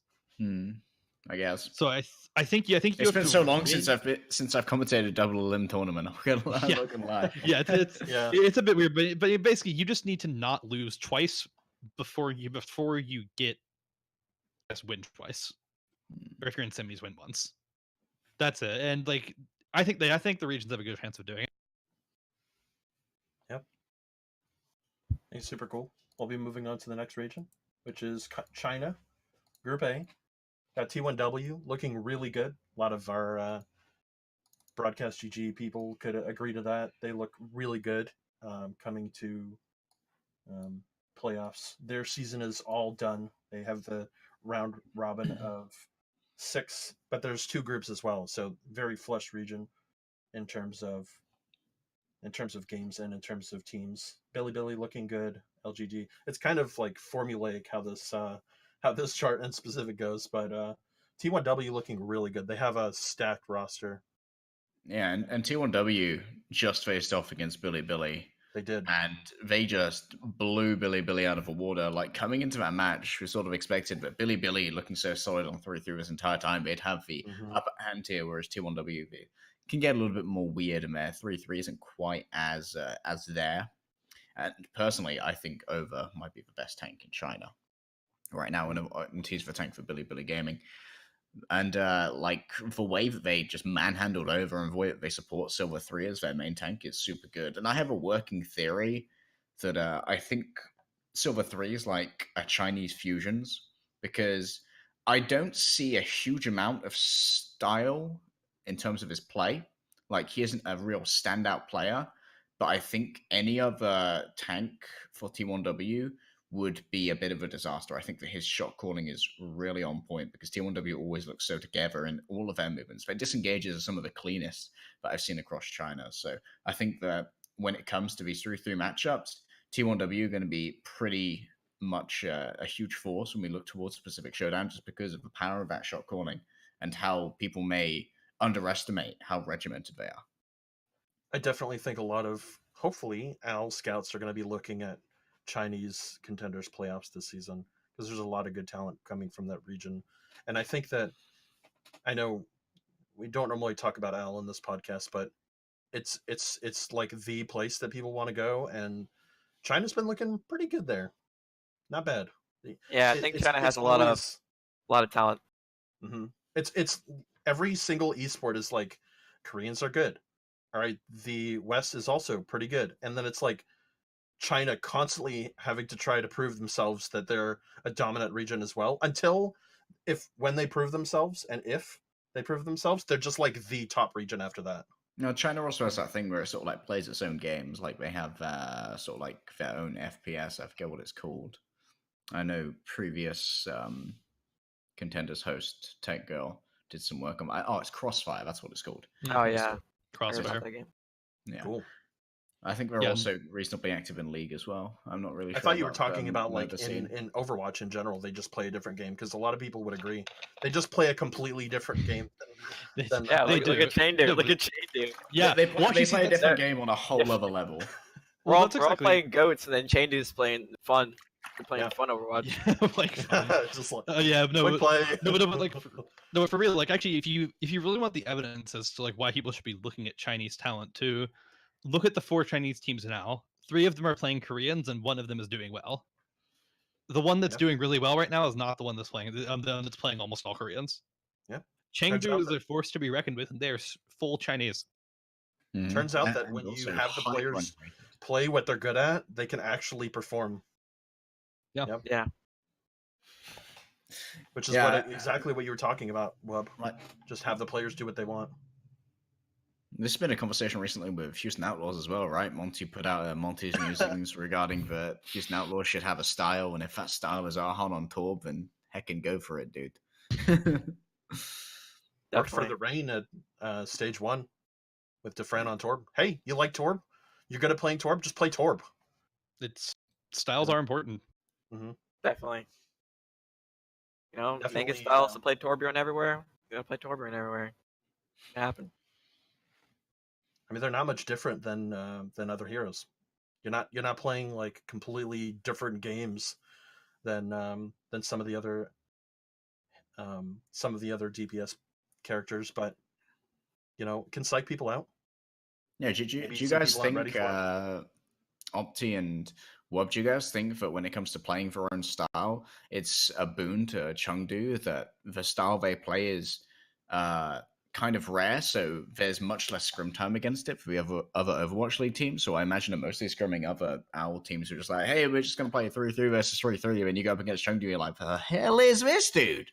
Yep. Yeah, you could definitely see it, because if you watched our Gladiators match, we've been running goats most of the time, the entire like group stage, and then we like our match before Fusion Uni, we had Glads, and we completely changed our style. We literally went full Chengdu. I don't think we played goats like one time. We played it like once, and then we just completely destroyed them. They just didn't know what to do. It was a very unexpected strategy for them, which is you can't really blame them for it. Of your game versus what they wanted to do. Yep, absolutely. You can go back and I mean, if you look like Angry Titans, we play mostly goats, and we're fairly decent at goats, so that's not such a problem for us. But we played specific 2-2 comps and specific DPS comps on a number of maps. Like Hanamura Defense, we ran May Ash and May Junkrat for A and B during the regular on last patch, and on Rialto last patch we ran Barra Mercy plus Ash with Ryan Zarya as our defense. And these sort of comps, they're not necessarily better than goats at those points, but we're also the only ones playing them. So when we get good at them, just the fact that we know what to do and our opponents don't can be enough to win. Yeah, definitely. Just play what's not meta. Easy win. Sometimes. I wish it was only that easy. Yeah. Just play with the players feel comfortable in. Mm-hmm. And everything will align. Make that the meta. Mm-hmm. Unless it's Genji. Yeah. Oh my god. Genji. Or Doom. Let's not talk about Genji. Oh my god. That's an unlucky for Paris right there. Like 3 of my top heroes I can't play. Fortunate. Yeah. Unfortunate. Yeah. It's okay. You're a comp god. We'll be moving on to China Group B. Got LG Huya, who is Chengdu's team at the top. How surprised are we that Chengdu's academy team is at the top? Fly Gaming. Chengdu has an academy team? Like 17 plus map directors? They are dominant in their group. Although, to be fair, a lot of people would agree that this is the worst of the. This is the lower tier of the groups. This has to be stacked high. I feel kind of silly because when I saw Guangzhou's roster, I was like, these guys look like they could actually kick some ass in this group. Yeah, and I thought the same. They didn't. I feel like a big part is the language barrier for that team. Like, I'm pretty sure, if I'm not wrong, they have like 3 different languages on that team. Yes. Yeah. Mm-hmm. They have like Mandarin, 2 they have like 3 Chinese, 2 Koreans, and like an American. Sounds like they're OWL roster. It's exactly like their OWL roster. Yeah. I mean, it's in the short term, mixed teams are very, very hard to do well. Especially, I don't know what the case is for them, but unless you can get everybody in a room together, working together, it's almost impossible to do a mixed roster well at all. But in the short term, you really have to get everyone understanding each other on a level that's not even necessarily language. You obviously need to understand each other. And then there's culture differences. Yeah, yes, you have to be able to understand each other's people and each other's cultures to really make a mixed roster work well. You're always going to feel disconnected. Definitely. Would you argue that's an issue that exists as well for mixed rosters across the West for European and North American? If you notice, most of the teams that are in Overwatch League that are bottom tier are playing an uneven amount of Koreans and an uneven amount of American or Westerns. It's like they have like 2 Koreans and then like 4 NA, or they have like five Koreans and then 1 North American. Like if you look at Washington Justice right now, they're running like 5 Koreans and then Corey, and it makes it very hard to like, I guess, communicate and like just do everything because everyone's gonna be like on different pages. Yeah, point. Then as for what you're saying about difference between Americans and Europeans having worked a good amount with both, I would say it's possibly a small issue, and it can become an issue if the players choose to think of themselves as, bunkered up as different and get into that mentality that their team is like 2 factions, then it becomes a problem. But I would say that culturally, just not having a language barrier helps a lot.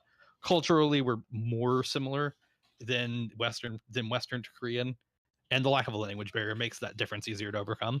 Yeah, but when it comes to bunkering, I'd say inter-European that can be an issue. Like I've heard that can be a thing with French players a bit. But they like French players like playing with French players. Yes, they do. Oh yeah, definitely. That's true. I hate to bring Boston up again, but they seem to be fielding a mixed roster all the time. But their only way that they can filter out players is they just speak English. Yep. That seems to be their one factor, which is like, if you don't speak English, you have to be God, or like, because I don't know if Persia is like really good at English. I imagine they've got some translating staff on hand, but I can't say I know any names. But obviously, with like Boston being as reliant as they are on coaching, because we're all about like the diamond in the rough being polished style, when you have that coaching, especially as far as I'm aware, all of the coaches speak English at Boston Uprising, you need to be able to internalize some very complex concepts for your team between the coaches and the players. It's not just about being able to understand in the game the call for like, oh, Winston, okay, everyone knows we're going on Winston. It's about being able to sit down in that room with the coaches and not have to allocate a huge amount of time to like, we have to go through this again in Korean, we have to go through this again in Portuguese. I imagine Al Mao's got fair enough English. I think most South Americans do. But like being able to internalize those concepts is definitely a huge part of Boston's criteria, because their entire mythos is around coachable players. Yeah, it takes a lot of time to do all that, and time is very important now. They have some really good English-speaking Koreans. I know. Yeah. Gamsu was like absolutely fluent. Axiom, same deal. Oh yeah, I remember first time I heard Gamsu and Gamsu and Axiom. I just didn't think that they even speak Korean. So how fluent their English was. They sound like LA locals sometimes. It's like, what? I hear that a lot in comms. They're like, "Wait, who are you? You're Gamsu? Oh, yeah. Oh, they have like no accent, no nothing. They just fluent, very fluent. But that's why they pick them. Is like, not only are you great, but you're also like, you speak English fluently enough so that everyone understands. Everyone can be on the same page, and maybe that's just not the same for Guangzhou, but maybe it can be in the future because. While we did mention LA though, can I ask where your team house is? Is it in Florida or LA? It's in LA. Okay, cool. So you guys have pretty easy access to all the other pros. Okay, nifty. If it was in Florida, definitely hanged out with a few pros before. Yeah, just have a huge room if it was in Florida. Yeah. Houses are pretty cheap there. Yeah, you'd have a huge room. It's definitely way. I'd say we'd probably have a way bigger like it's everything if we're in Florida than compared to LA, because living in here is expensive. Yeah, Florida's got space. I'm totally not trashing your room or anything. I'm just saying, like, oh my god, Florida prices are cheap right now, and a lot of people from New England, and I'm a New England native, kind of. Syphyt's from Massachusetts, by the way. If you guys hadn't noticed, from every time it brings up Boston. Oh no! Stop. Okay, but like a lot of people from Mass, because northern Mass is pretty expensive. They just go down to Florida and just live there because it's so cheap there. It's like, whoa. Just deal with all the bugs and stuff. You're fine. All right, we'll be moving on to the next region, which is Europe. You got a couple people here that know a little bit about Europe. Yeah, a little bit. Let's hope I did my homework this week. obviously British Hurricane up at the top. British Hurricane are revitalized, man. Like you can tell how hungry they are. They lost out to Giganti in semifinals, I believe, 3-2. Maybe it was quarterfinals. I've waited. In the playoffs, they lost out to Giganti, and it was a real heartbreak for them. But it was so close. Like that was literally one of the most impactful single abilities I've ever seen in a game. It's a single halt on well from Milky Man, which essentially just blew up British Hurricane. Like you never think about, when you think about trickling onto a point, you don't think of Orisa as one of these heroes. Or like, oh, this is a good stall character right now. I'm going to come out with the Orisa to trickle onto the point. But somehow that still works out. But the from one great academy team to the not great academy team, Paris Eternals Academy, I don't know, man. It's fallen apart a little bit. And I feel like they did not recruit players for this meta. Like, if you're picking up a team for a meta where you are pretty sure it's going to be 3-3 because you're informed it's going to be on patch 1.32, and your best Zarya is your Diva player, and you don't really have somewhere to fit in a Zarya. Like, I'd argue that Zarya is probably one of the most important players that you go for when you're scouting talent, especially if you've got in EU. We don't even have that many sponsored teams. Like 3 of those there, Shoes Money Crew, 1 Point, Young and Beautiful, 0 funding. No funding whatsoever. You could take any of their Zaryas and be like, hey, do you want some money to play Overwatch? And they'll be like, yeah, I'm going to Eternal Academy, dudes. And you still miss out on getting a good Zarya. That is an unforgivable oversight when it comes to the management of this team. They were prepping for another meta, or maybe Kenzie and Chow just come as a package that you can't really negotiate with. But you need to have that Zarya, and I'm just going to harp on it forever, because if they don't make it back into contenders, they might be one of the first academy team that just get fully relegated. Yep. Yeah. I absolutely agree, and I have no problem with any of their players. I think they got good players by and large, but you're absolutely right. I don't know how, if you're trying to build for a GOATS meta, why you would get players who weren't playing the role you're putting them on before. Like Windstrike played Windstrike style extremely well, and we almost lost them in the quarterfinals last season. Albeit that was anyway, we almost lost them. And Windstrike does their thing super well, but unless you're gonna be Windstrike, I don't know why you would just get those same players and say, okay, now you're gonna play GOATS. It just didn't seem like the best decision at the time. Yeah, like they didn't play GOATS because, no offense to Windstrike, but they were pretty shit at GOATS. That's why they came up with their own version of it. Because when it's running mates, it didn't really win out. They're like, hey, we can catch out teams who like have these hyper aggressive Zaryas and just will kill this Zarya. Hardest usually was unfortunately the victim of that one. It's like, hey, Hardest is overextending. Give him an ice wall. We'll get a quick pick there. You don't need a Zarya if they don't have a Zarya. Exactly. Well, they did actually run a Zarya. They had Chow on it. Because, unfortunately, simultaneously, their best Zarya and their best Diva are the same person, which isn't the ideal setup. Yeah, like, if you could clone Chow, Eternal Academy are top 4. Yeah. Unfortunately, they were prepared for a meta where a hit scan DPS would be prevalent, because that's Kenzie's skill set. This guy flicks like a madman. He's one of the top widows in EU, but there's no room for a top widow right now, except on Junkertown.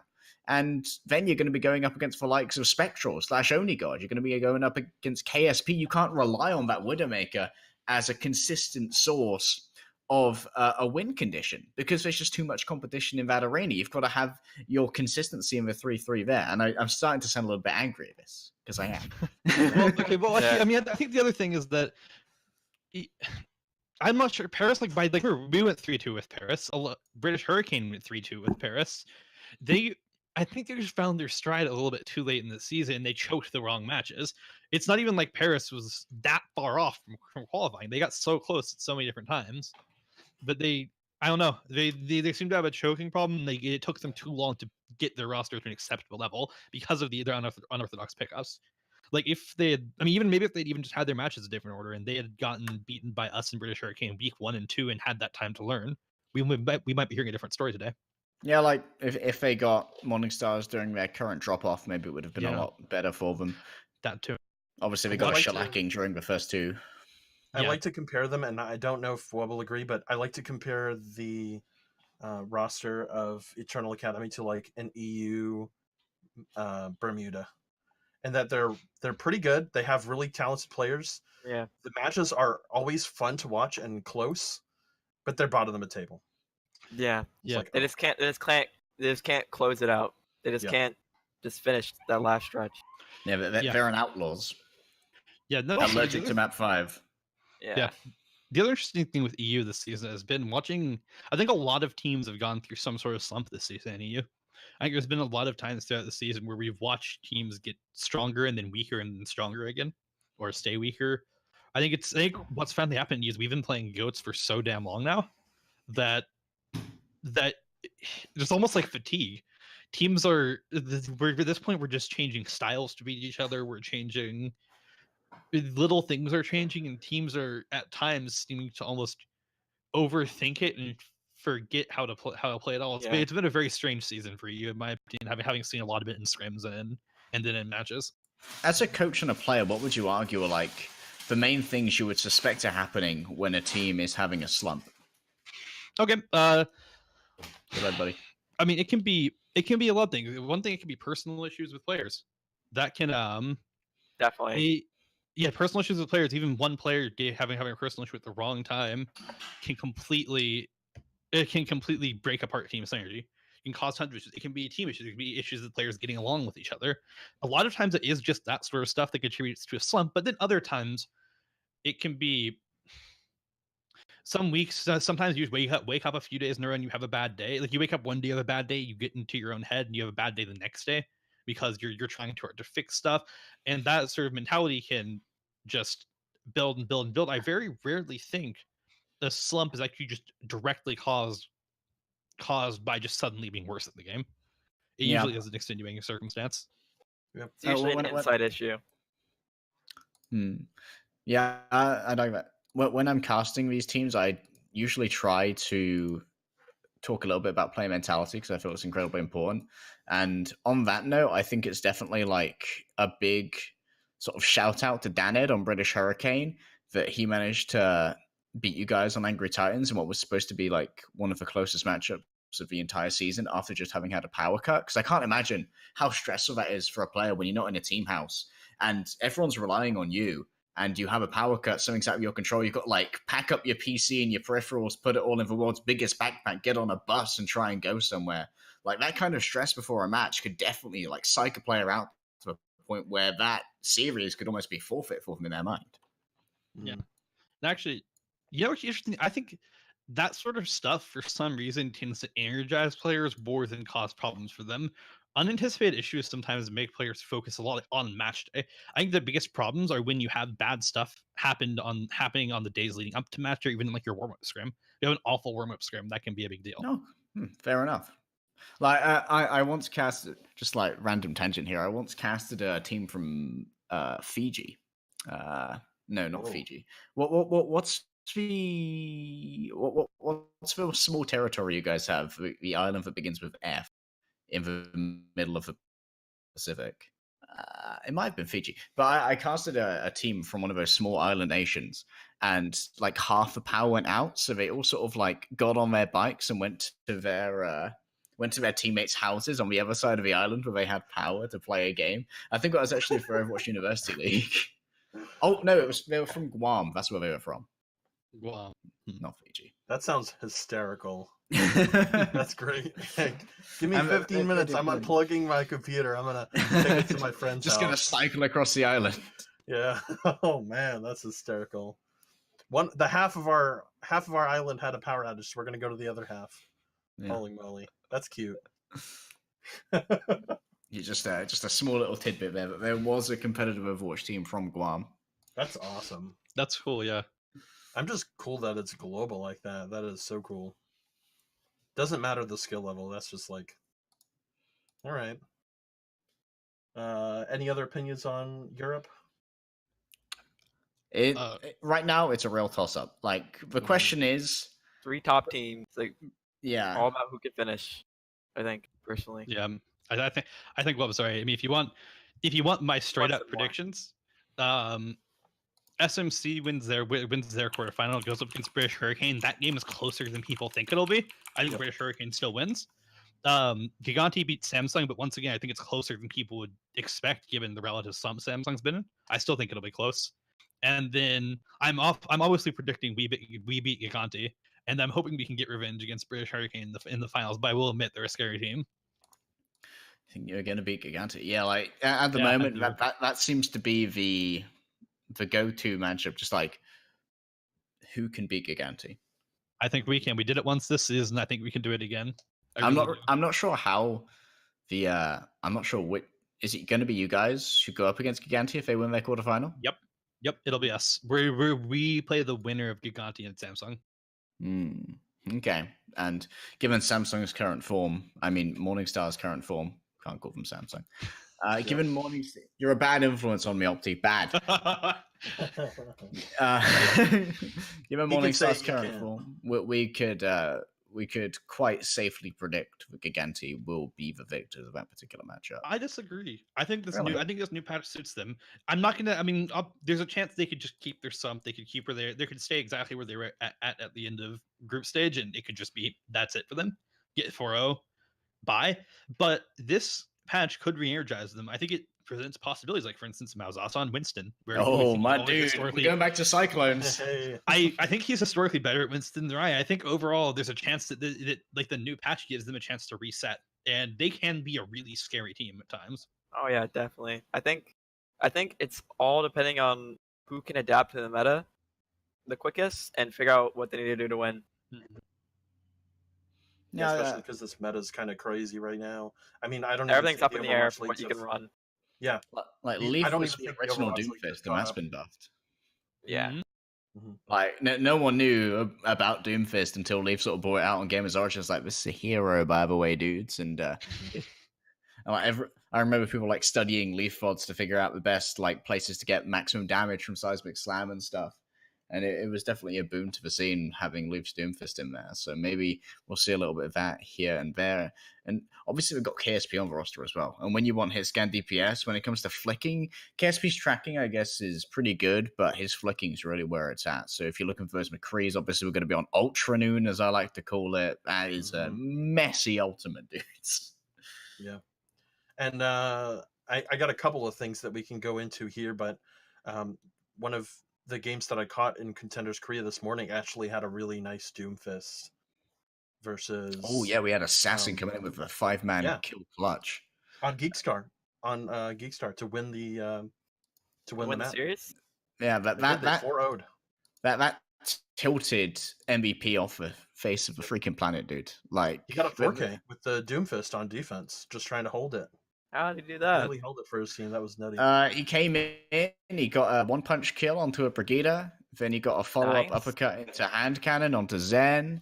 Then coming down from the uppercut, he turned around, charged up his rocket punch, killed a wall riding Lucio. I was like, what in the world is this? Yeah, that was nutty. He actually like waited for like half a second just for the Lucio to drop, and then took him out. That was so cool. The patience. Impressive. Yeah, and then he just cleaned up a wrecking ball as well. So like, you can kind of DPS when Briggs on the field.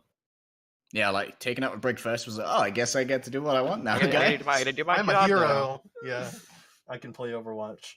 And we're talking about EU playoffs, and Opti, you had a really insightful tweet the other day talking about the map pool selection. You had a spicy tweet. Yeah, let's go into that a little bit.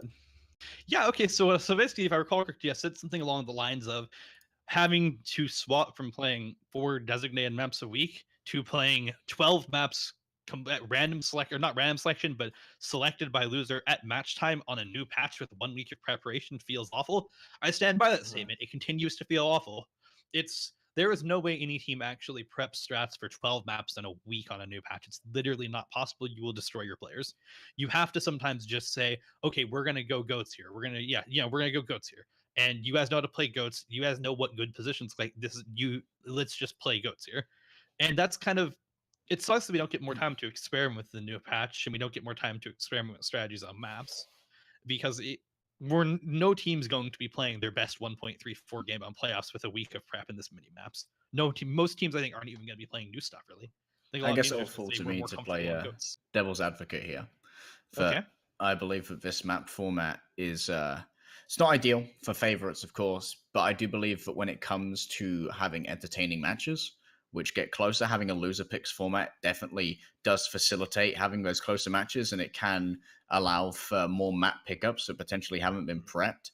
And really, it should be a priority to ensure that we do not have player burnout. But I think that I definitely have to present the broadcast viewpoint and the product viewpoint.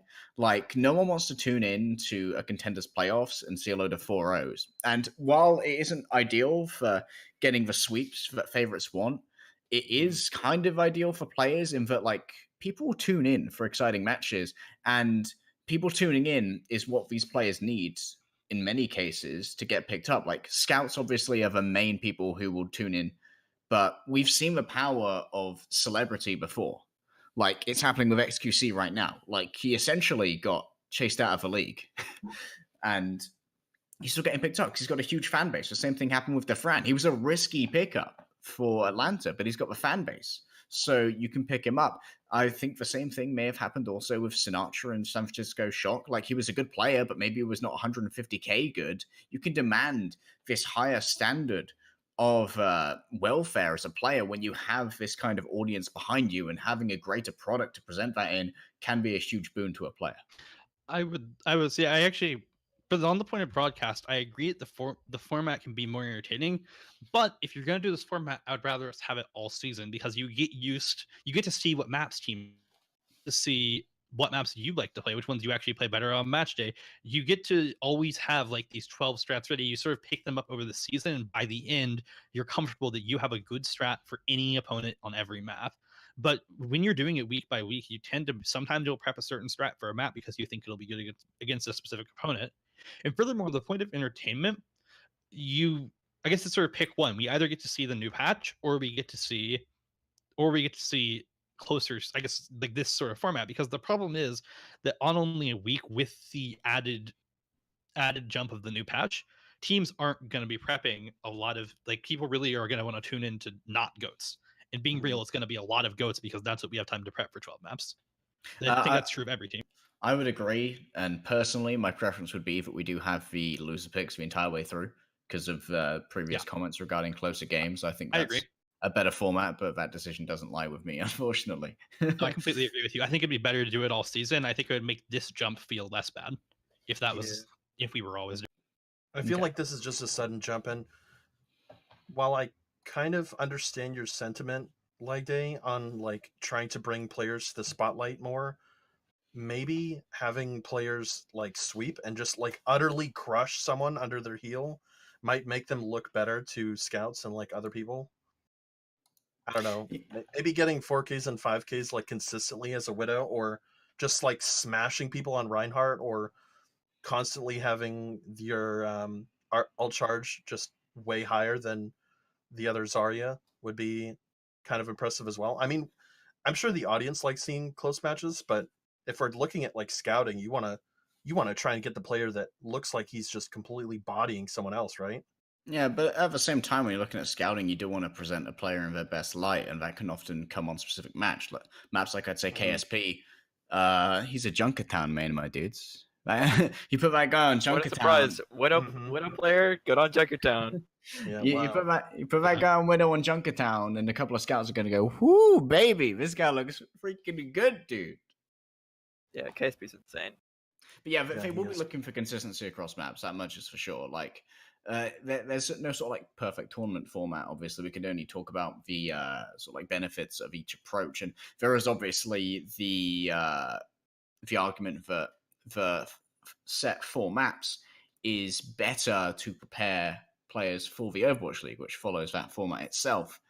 But I personally think that having the closer games is nicer for products, but it depends on who you are really, and what you want to gain from a Contenders product, because Contenders as a product is a lot of things to a lot of people. For some people, it's entertainment. For some people, it's scouting. For players and coaches, it is, in some cases, their livelihood. It is their chance. It's their breakthrough. And for them, they may be like, hey, I want this format because it maybe makes me look better. It gives me a better chance of winning. Obviously, the best way to get noticed is to win, right? Like, no one's looking at that 0-7 team like, I'm just going to see if I can scavenge some talent here. Only like tier 2 coaches may be doing that, unless you like happen to be Boston. Yeah. I'm glad you brought that up as devil's advocate, LEGDAY. That's really interesting, and I definitely understand that as someone that's just regularly watching contenders, like, it might be better for that kind of format, which makes a lot of sense. You know, maybe they want EU contenders to be more interesting, just like to the casual viewer. Well, we're just better. That's what makes us interesting. Yeah, exactly. Sorry, Rob. Yeah. I agree. I'm from NA and I agree. All right, let's move on. We have been going on for a while, so let's move on quick, and we can get to questions and stuff afterwards if you guys don't mind, but just want to sweep high regional rundown. I know I wanted to go more in depth with Korea, but we've talked about so many different things in this episode so far. Yeah, if you guys want to give me any questions about Korea in the question segment, I'll do my best to try and field those. Who are we going to see at Atlantic Showdown? Which 2 teams? Who are we going to see in Atlantic Showdown from Korea? What's your prediction? Evidently WGS. Sorry, Pacific. God damn it, Pacific. Who are we going to see at Pacific Showdown from Korea? Well, this is a lot easier now that I've cast they. I think it's going to be Genji and Runaway. Okay. Like Genji got the reverse sweep on Element Mystic. Element Mystic seemed to get their mentality broken. And when I combine that with the fact that Element Mystic are notorious chokers when it comes to playoffs, I don't know if they'll be able to gain that particular spot. Like right now, Element Mystic, they need to work on whatever's going on with their mentality. And like they're going to be looking at maybe getting that gauntlet spot instead. Because obviously I think that when you win, or however well you do at the showdowns, you allocate spots not to the teams that win, but to the regions themselves. So they can mostly be looking to go to the gauntlet after season 2. Mm-hmm. Yeah, Element Mystic are, if anyone is kind of new to the contenders region, they're like a runaway from like last year specifically, like a year behind, because runaway used to be kind of chokers for like the beginning of contenders starting in 2018. And then they actually got their stuff together and started winning consistently, and now they're like a dynasty. Element Mystic is kind of like Runaway if Runaway didn't try to get sold as a team, because Runaway, they obviously went wholesale as Vancouver Titans, whereas Element Mystic, they have exported about a team and a half worth of players. They exported Fearless, they exported Daco, they exported Jexy, they did Guard, they did Pokepo, Repel as well. Sparkle, I would call season 3's possibly most eligible bachelor for a lot of teams. Seriously. Sparkle's insane. But yeah, they're an export economy, except they don't export as a team. They export just singular players here and there. I definitely think that while Sparkle is insane, he gets kind of in his own head sometimes when it comes to swapping heroes. You'll see him like adamantly and kind of arrogantly run Doomfist in maps where he shouldn't, where they obviously need to snowball, like on Assault. Especially like last season. He was just arrogantly not swapping off of the Doomfist when it's like you need to get a full team wipe. You're not going to get that full team wipe if the enemy has a Zarya with a charge of 50 and you're running Doomfist. Like, even if you one-shot them, they have ultimates. What are you doing? And I think that's what costed them last season. He's got to head out again. But yeah, in a general sense, Korea has been super close. It is as close as it's ever been in any of the other Korean contender seasons. And I want to say a part of the reason why is that it's not at a LAN. Everyone is kind of comfortable in where they are, and I think that really does matter in terms of where you are. You're not playing with that clutch factor, but we could definitely see players in Overwatch League talk about how good they are in scrims and like how kind of mediocre they perform. Not naming any players in particular, but I think you people know who I'm talking about.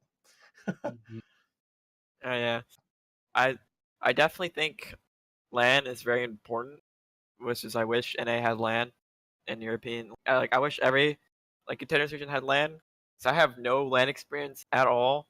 So I can only imagine like what if we don't make like Atlantic Showdown or whatever our showdown is, we don't make that, and then I get somehow go to Overwatch League, that'll be my first LAN experience. Is the OWL stage. Maybe you'll make World Cup, That's buddy. a lot of. That's Fried's first LAN experience. I'm pretty sure was Overwatch League. That's a lot of players for NA. It's their first LAN experience. Is literally Overwatch League. It's a really sad time not having a LAN anymore, and it makes it also so that even with like just the finals LAN, it was problematic to a degree because one bad like finals made everyone think players didn't have the ability to perform on LAN. Having so little total Overwatch LANs is such a detriment to the players, and it creates like basically, I mean, being one of the, not to go back to EU, but a big EU problem is that players just don't get picked up from EU. And I think part of that is that no one ever gets to see them perform at LAN, and no one ever gets to see them perform against non-EU teams, and so it's just the default assumption that they wouldn't be able to perform it now. Definitely. I think it's a problem for all regions, sadly. Yeah, I mean nowadays. Except for now it is not for Korea. Whenever Korean Overwatch had LAN, and Australian Overwatch has LAN. I think Australian is the only one that has LAN still. Yep, only one. For playoffs at least, I think China and Korea both will have LANs. You think? China's actually the most LAN-heavy region at the moment. Because Really? they don't play contenders on LAN, they play contenders online, and they'll likely play the playoffs at LAN. But they also have things like the LAN Story Cup. They have NEXT and NetEase running their own tournaments there because it seems like Blizzard China are far more sort of like lackadaisical about the licenses that they give out. Whereas here in the West, I'd say classically tournament licensing is a little bit harder to come by because we have a lot of Western sponsors that sort of will want some control over the sponsorship there. Like, you can't go and say have MSI sponsor a tournament because Omen will be like, excuse me, what the hell is this? And you got to go to Omen to sponsor a tournament. So in China, you can get a lot more of these LANs going with the funding that they have. So that's definitely one of the more LAN-heavy regions at the moment. Big money in China. They have a lot of money to throw around. Just their whole esports infrastructure is really good. While it doesn't have the kind of culture that Korea does, in any esport, China's always near the top. Doesn't matter what esport. You could say bar CSGO or some FPS games, but I feel like CSGO is more muted because they have that other FPS, and it's heavy there. Like they have other games to compete with. All right, let's go quickly to Pacific. Talent Esports, Nova Monster Shield, Psycho and Klepling, both kind of tied up there. Talent Esports looking really dominant. They're a very popular team. I love Pacific, and I feel like it gets the least amount of attention, but it's very culturally diverse in terms of which players are there. They have Korean, Chinese, Taiwanese. They have players from Thailand, Japan. It's really cool to see these teams from different regions match up. It's kind of like a mini World Cup, but for Asia, and it's cool. It just doesn't get the popularity that it deserves. But there are so many other regions of contenders, and it's like, if you're a player, Pacific is probably last on your list just because the players aren't really imported there. They don't receive as much attention, and also it's a really bad time zone for NA, so it doesn't get a ton. And then lastly, for the regional rundown, that's our last region that we have to go over, but I wanted to go over bets, and don't think that I didn't forget about this. So we're going to do light betting on playoffs. I think my bet is going to be on you, Opti. If Angry Titans don't end up making the finals, I will eat a pepper. I'll eat a very spicy pepper. I'll do that. I'll bet on your team. I'm excited to watch you eat that pepper.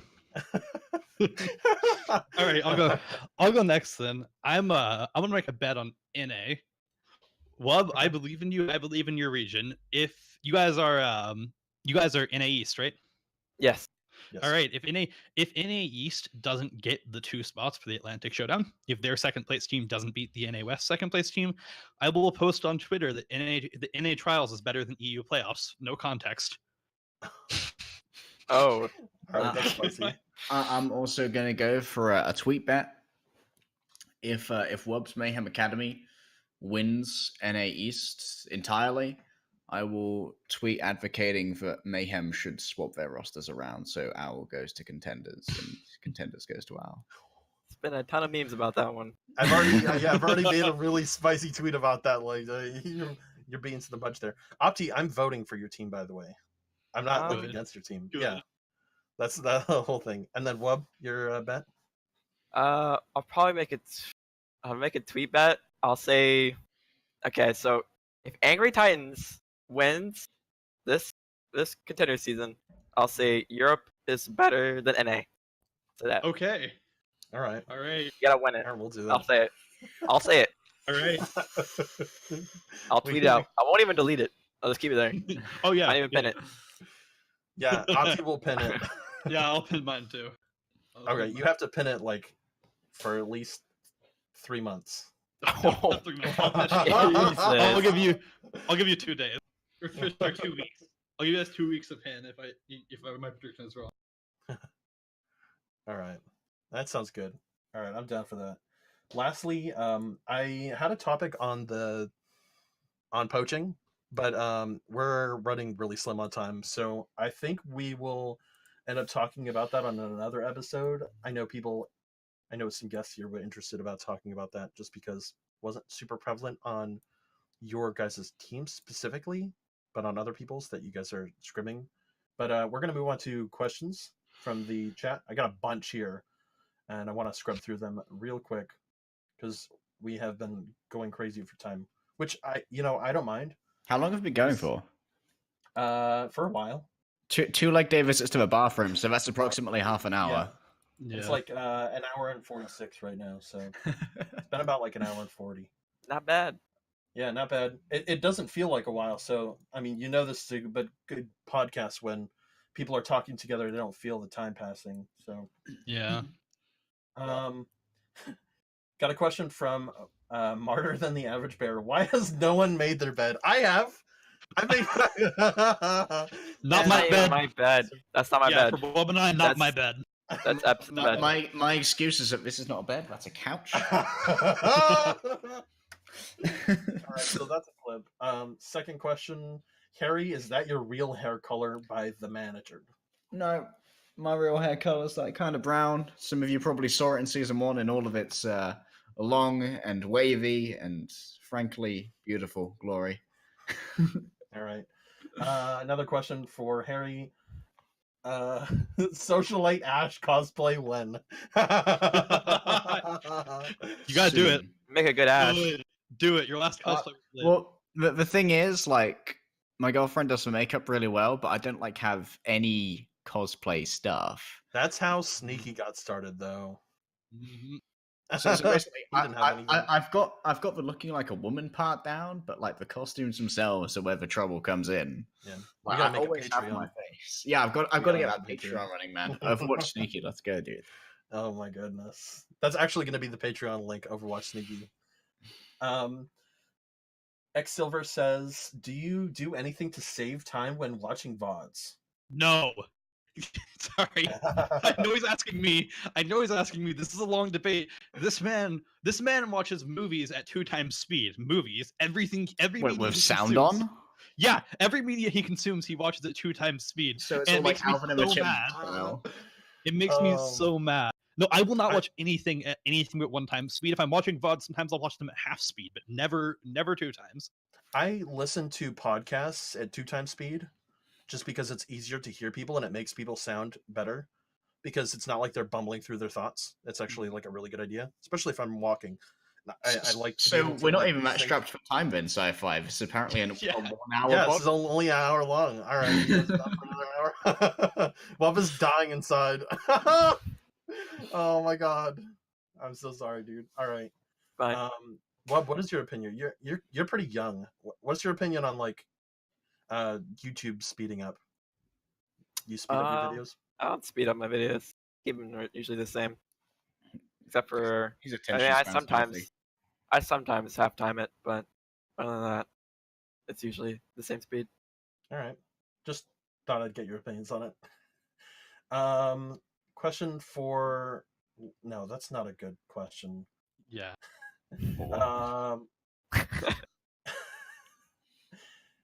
All these questions are so huge.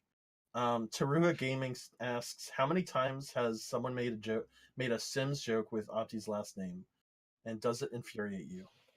On it, okay. A lot of times is the answer, and surprisingly, no. It never really gets old. I like the Sims game.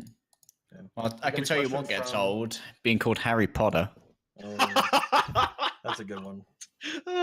Sorry. That's not a good one. That's 6-year-old plus humor. Yeah. Yeah. All right, we got a question from Emil for Wub that says, "Can you hit a T-pose?"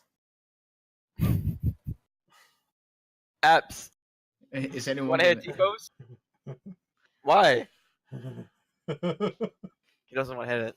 I can't even hit it. Oh, I have too much X, whatever it's called. That's all right. This isn't even a question. All right. Opti, you have another question from Xsilver that says, how much did you baby rage at Tetris and accuse people of targeting you? A lot. The answer is a lot. Don't play Tetris. These sound personal. Yeah, a little bit. Yeah, it is. Let's just give this another question, and then we'll round out. What teams have the best chance of winning Atlantic Showdown? British Hurricane, Angry Titans, Giganti. Let's go. Okay, all EU teams. Nice, but only three can make it. Or only 2 can make it. 3 NA teams. Yeah, we're going to get like 5 invites to Gauntlet. It's going to be mad. And then like 3 of our teams are going to in. It's going to be like, no one pay attention to those. I saw another one about importing Korean players to Europe. I think Mac asked that, and I think the only thing that Korea should export in terms of like esports is their culture. Like, I don't think that players from any region are inherently better than any others. I think that it's not the old argument, oh, Koreans can't play FPS. They're all MOBAs. No, everyone can play pretty much. When you get to a professional level, there are good baselines. There are mechanical standouts here and there, but I think it's really the Korean culture which allows them to have such a flourishing power base in esports, because they are far more selfless than Western players would like to be or are, and that's just part of cultural differences in our upbringing. So it may well be that we cannot catch up to Korea, just not based on any kind of skill, but just on how our cultures work. Like, we prize so much the personal time of our players, and I don't think that's necessarily a bad thing. And it's not a bad thing for Korea either, but it's definitely a huge thing when we think about player welfare as well, that it's important we treat our Western players like this is actually their job. Like, they don't have to commit their entire life to this. Mm-hmm. True. There's also a huge difference in... I totally understand where you're coming from, and I totally agree with you, LEGDAY. I follow multiple scenes, and League of Legends in particular had a crazy Worlds last year where none of the Korean teams made semifinals, even though Korea was heralded as the best region and had been for the longest time. 2 European teams, 1 Chinese team, and a North American team made it.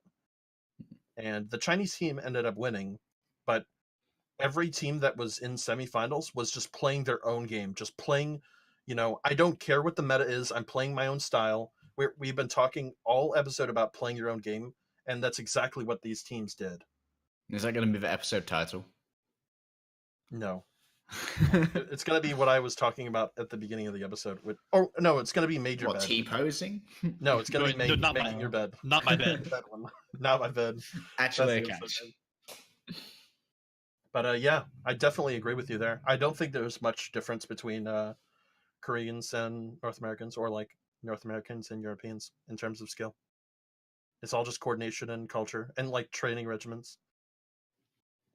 Figuring out like how much are you actually practicing? How does your region practice? Oh yeah, definitely. You can definitely tell that the Koreans, I would say, at least want it more from my experience, because anytime I'm usually always playing solo queue, and whenever it gets like late 3 a.m., 2 a.m., I'm usually just getting Koreans. Like, there's no Western players queuing. What, people queuing from Korea or the Korean Overwatch? Yeah, like the Koreans that are in NA I'm getting them on my team most of the time at these times still, because they're still playing. They're still wanting to get better compared to like the Westerns just doing their own thing. Yeah, I feel like I said that at least. Something that, like, the attitude of some of the Korean players, even in the US West comp, is like, I'm just gonna shut up and I'm gonna play the game and I'm focusing on myself. Whereas some of the North American players, when I watch them, they're like, oh, another NA solo queue game, going to my matches, wonder who I got, not focused on the game at all. And the Koreans are just like, they've shut up and they've performed and they're practicing and they're focused. And it's like, you gotta have that culture. There's that huge culture shift right there. But you're not complaining about anything. It's important that we don't force that culture on anyone because, like we discussed earlier, when it comes to slumps in teams, and that can often come from personal problems for players. And I think that a major personal problem for a lot of players, especially as Overwatch matures as an esport, will be the balance of work and life. Because the thing is, like, the amount of time it takes you to get skilled at Overwatch and the amount of time that it takes you to be at a competitive level in Overwatch basically demands that it can take over your entire life. And once you get into Overwatch League, the time, unfortunately, only increases because you want to be competitive and you're fighting for that starting roster spot. But it will unavoidably lead to burnout because your work and your life are the exact same thing at that point. Your hobbies turned into your entire work life. And especially when you're in the Overwatch League, everything you do is examined under a microscope. And I'm incredibly guilty of this as well. Like, someone makes a bad play, I'm out there making a fucking meme about it. But there needs to be some way to maybe balance out work and life for Overwatch League players. And I think a lot of teams are doing a good job of trying to forward those well-being concerns when it comes to hiring psychologists, having gyms on premises, etc., to make sure that it doesn't feel like the rest of your life is on hold while you're in Overwatch League. Yeah, and it's also to that point. The other thing is, like, when you're just trying to get good at the game, when you're just a ladder grinder, before you're really playing in like a high tier team environment or even like a team house environment, a bit of it is just personally driven. It's a bit of this like fire. You're just alone. You're grinding the ladder, or even when you're on a team that's just online, you're still physically alone, and you're just grinding and grinding and grinding. In some ways, that can be easier and less stressful than being around other players actually. And when you do have team house environments, it's really important to figure out what the right balance of work and not work is, and let players have time alone if they want that. Let players do other things, because like I know there are teams out there outside of Val who play 8-10 hours, basically between play and Barview 8-10 hours a day, and I think that can be more detrimental than it is helpful, because Definitely. you need that time to unwind, and you need to spend some time not just as a team all the time. Sometimes you just need to be a person. I'd say team house. Imagine players being people. Yeah. I'd say team house is definitely an underrated thing to have for your team.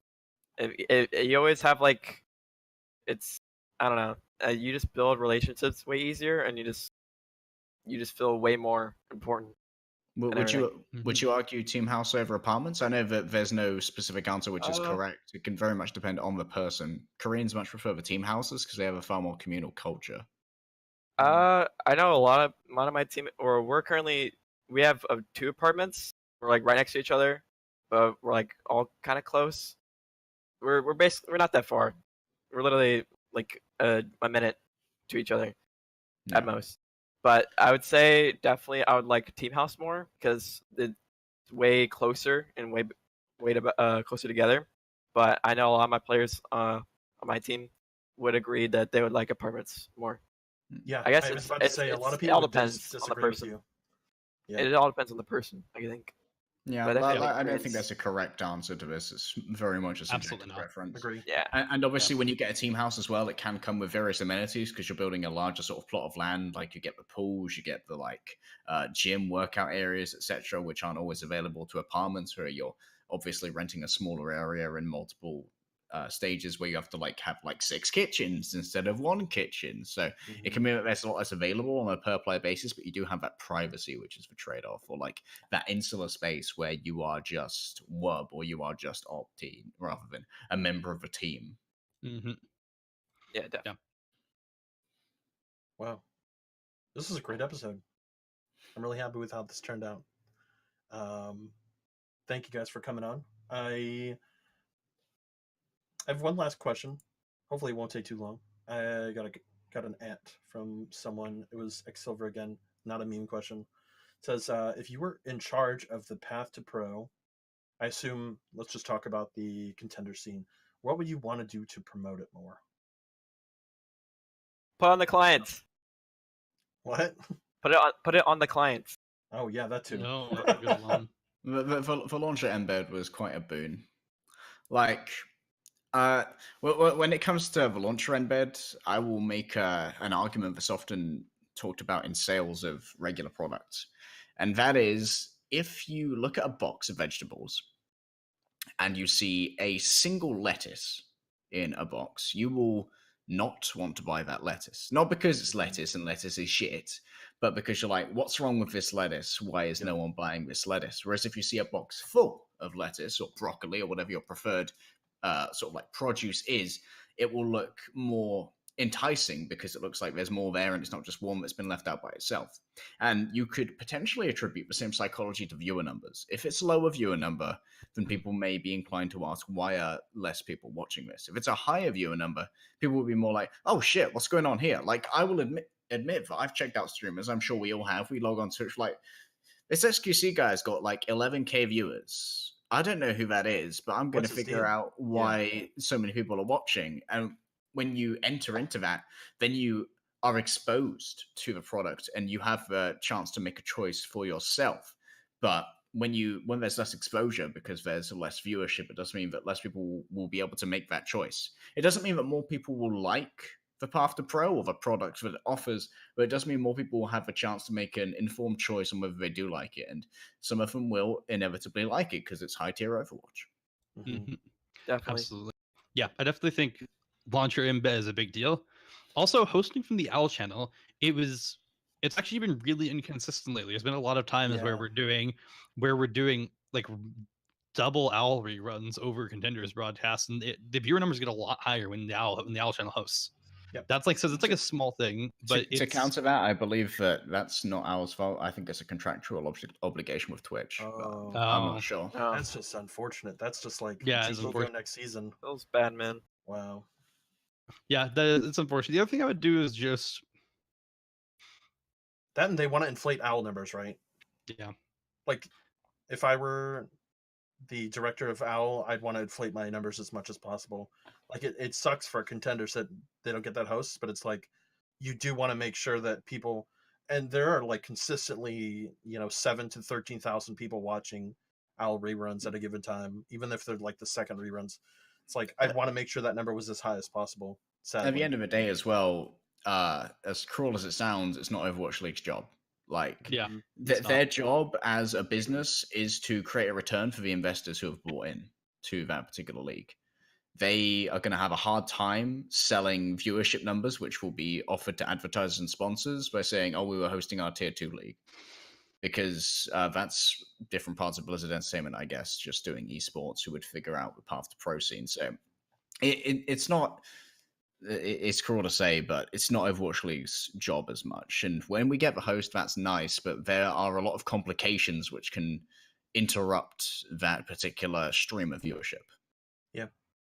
That's actually one thing, though. It's not Overwatch League's job, but it is Blizzard's job. Blizzard still runs Contenders, and to that end, one thing that they could do to support the Contenders product more, in a sense, is to free up certainly sponsorship restrictions, which I get is a difficult issue for them.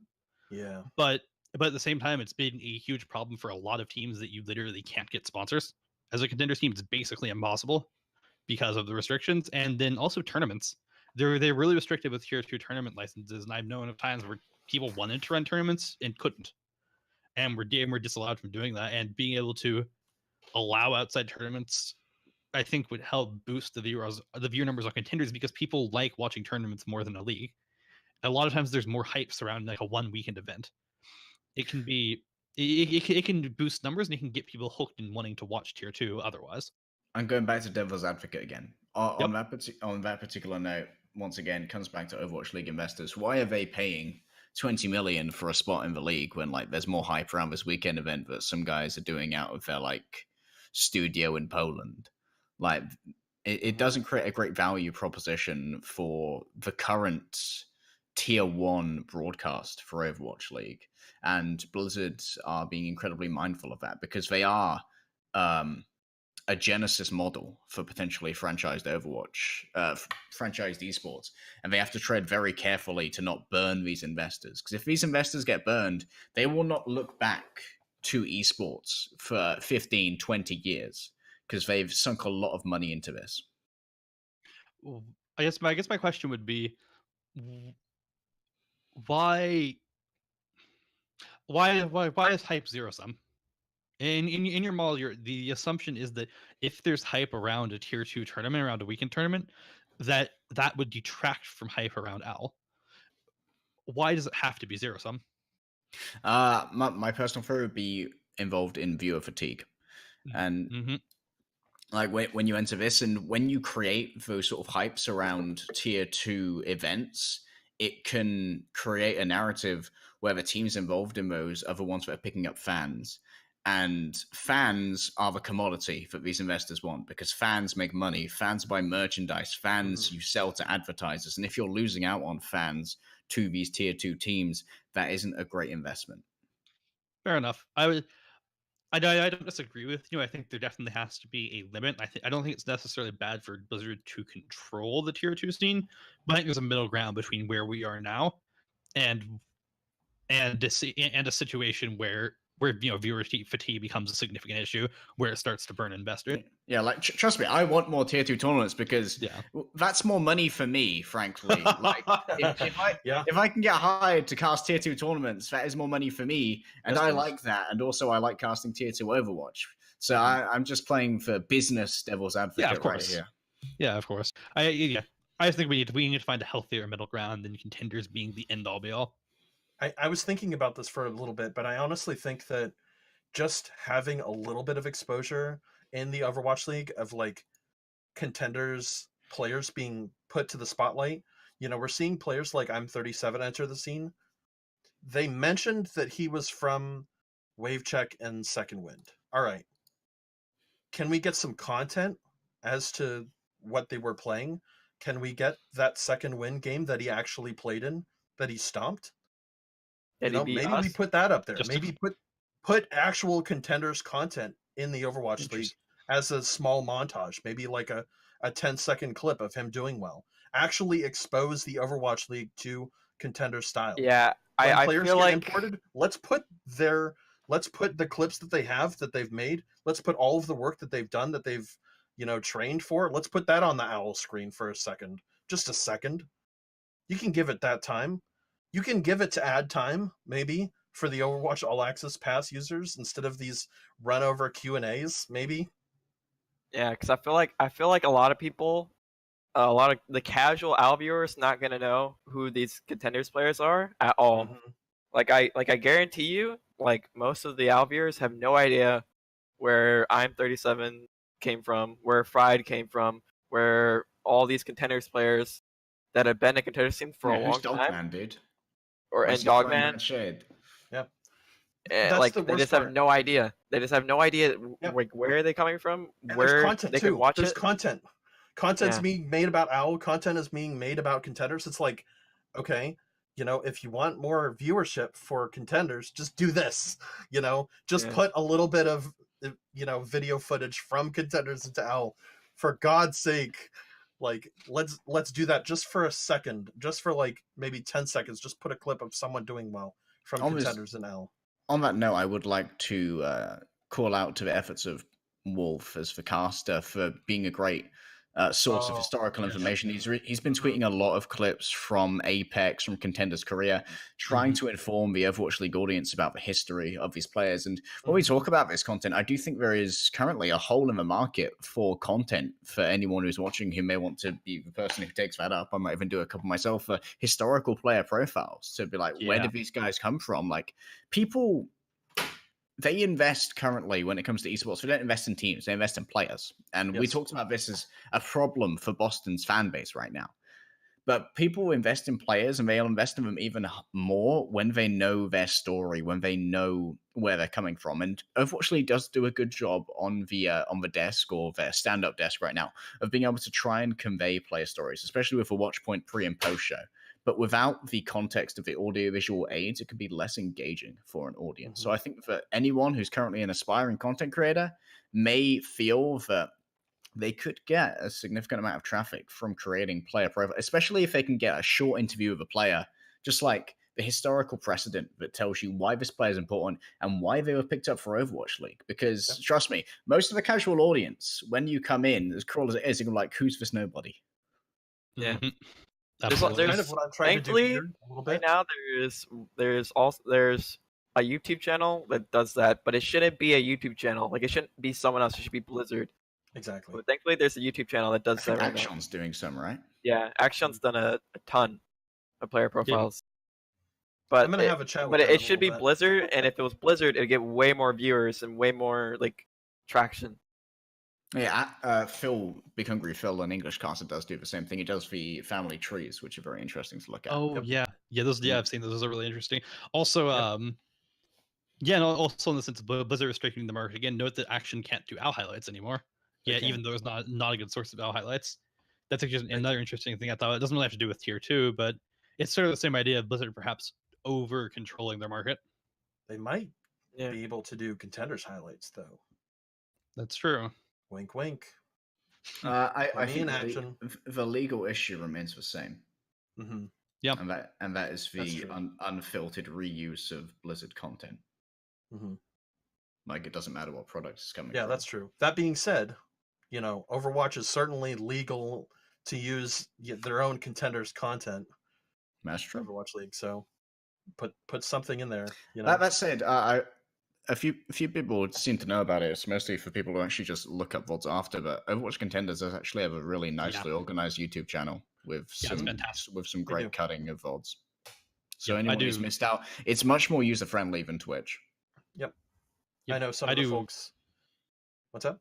Oh, sorry. I do all of my scouting using the Overwatch Contenders YouTube channel for the most part.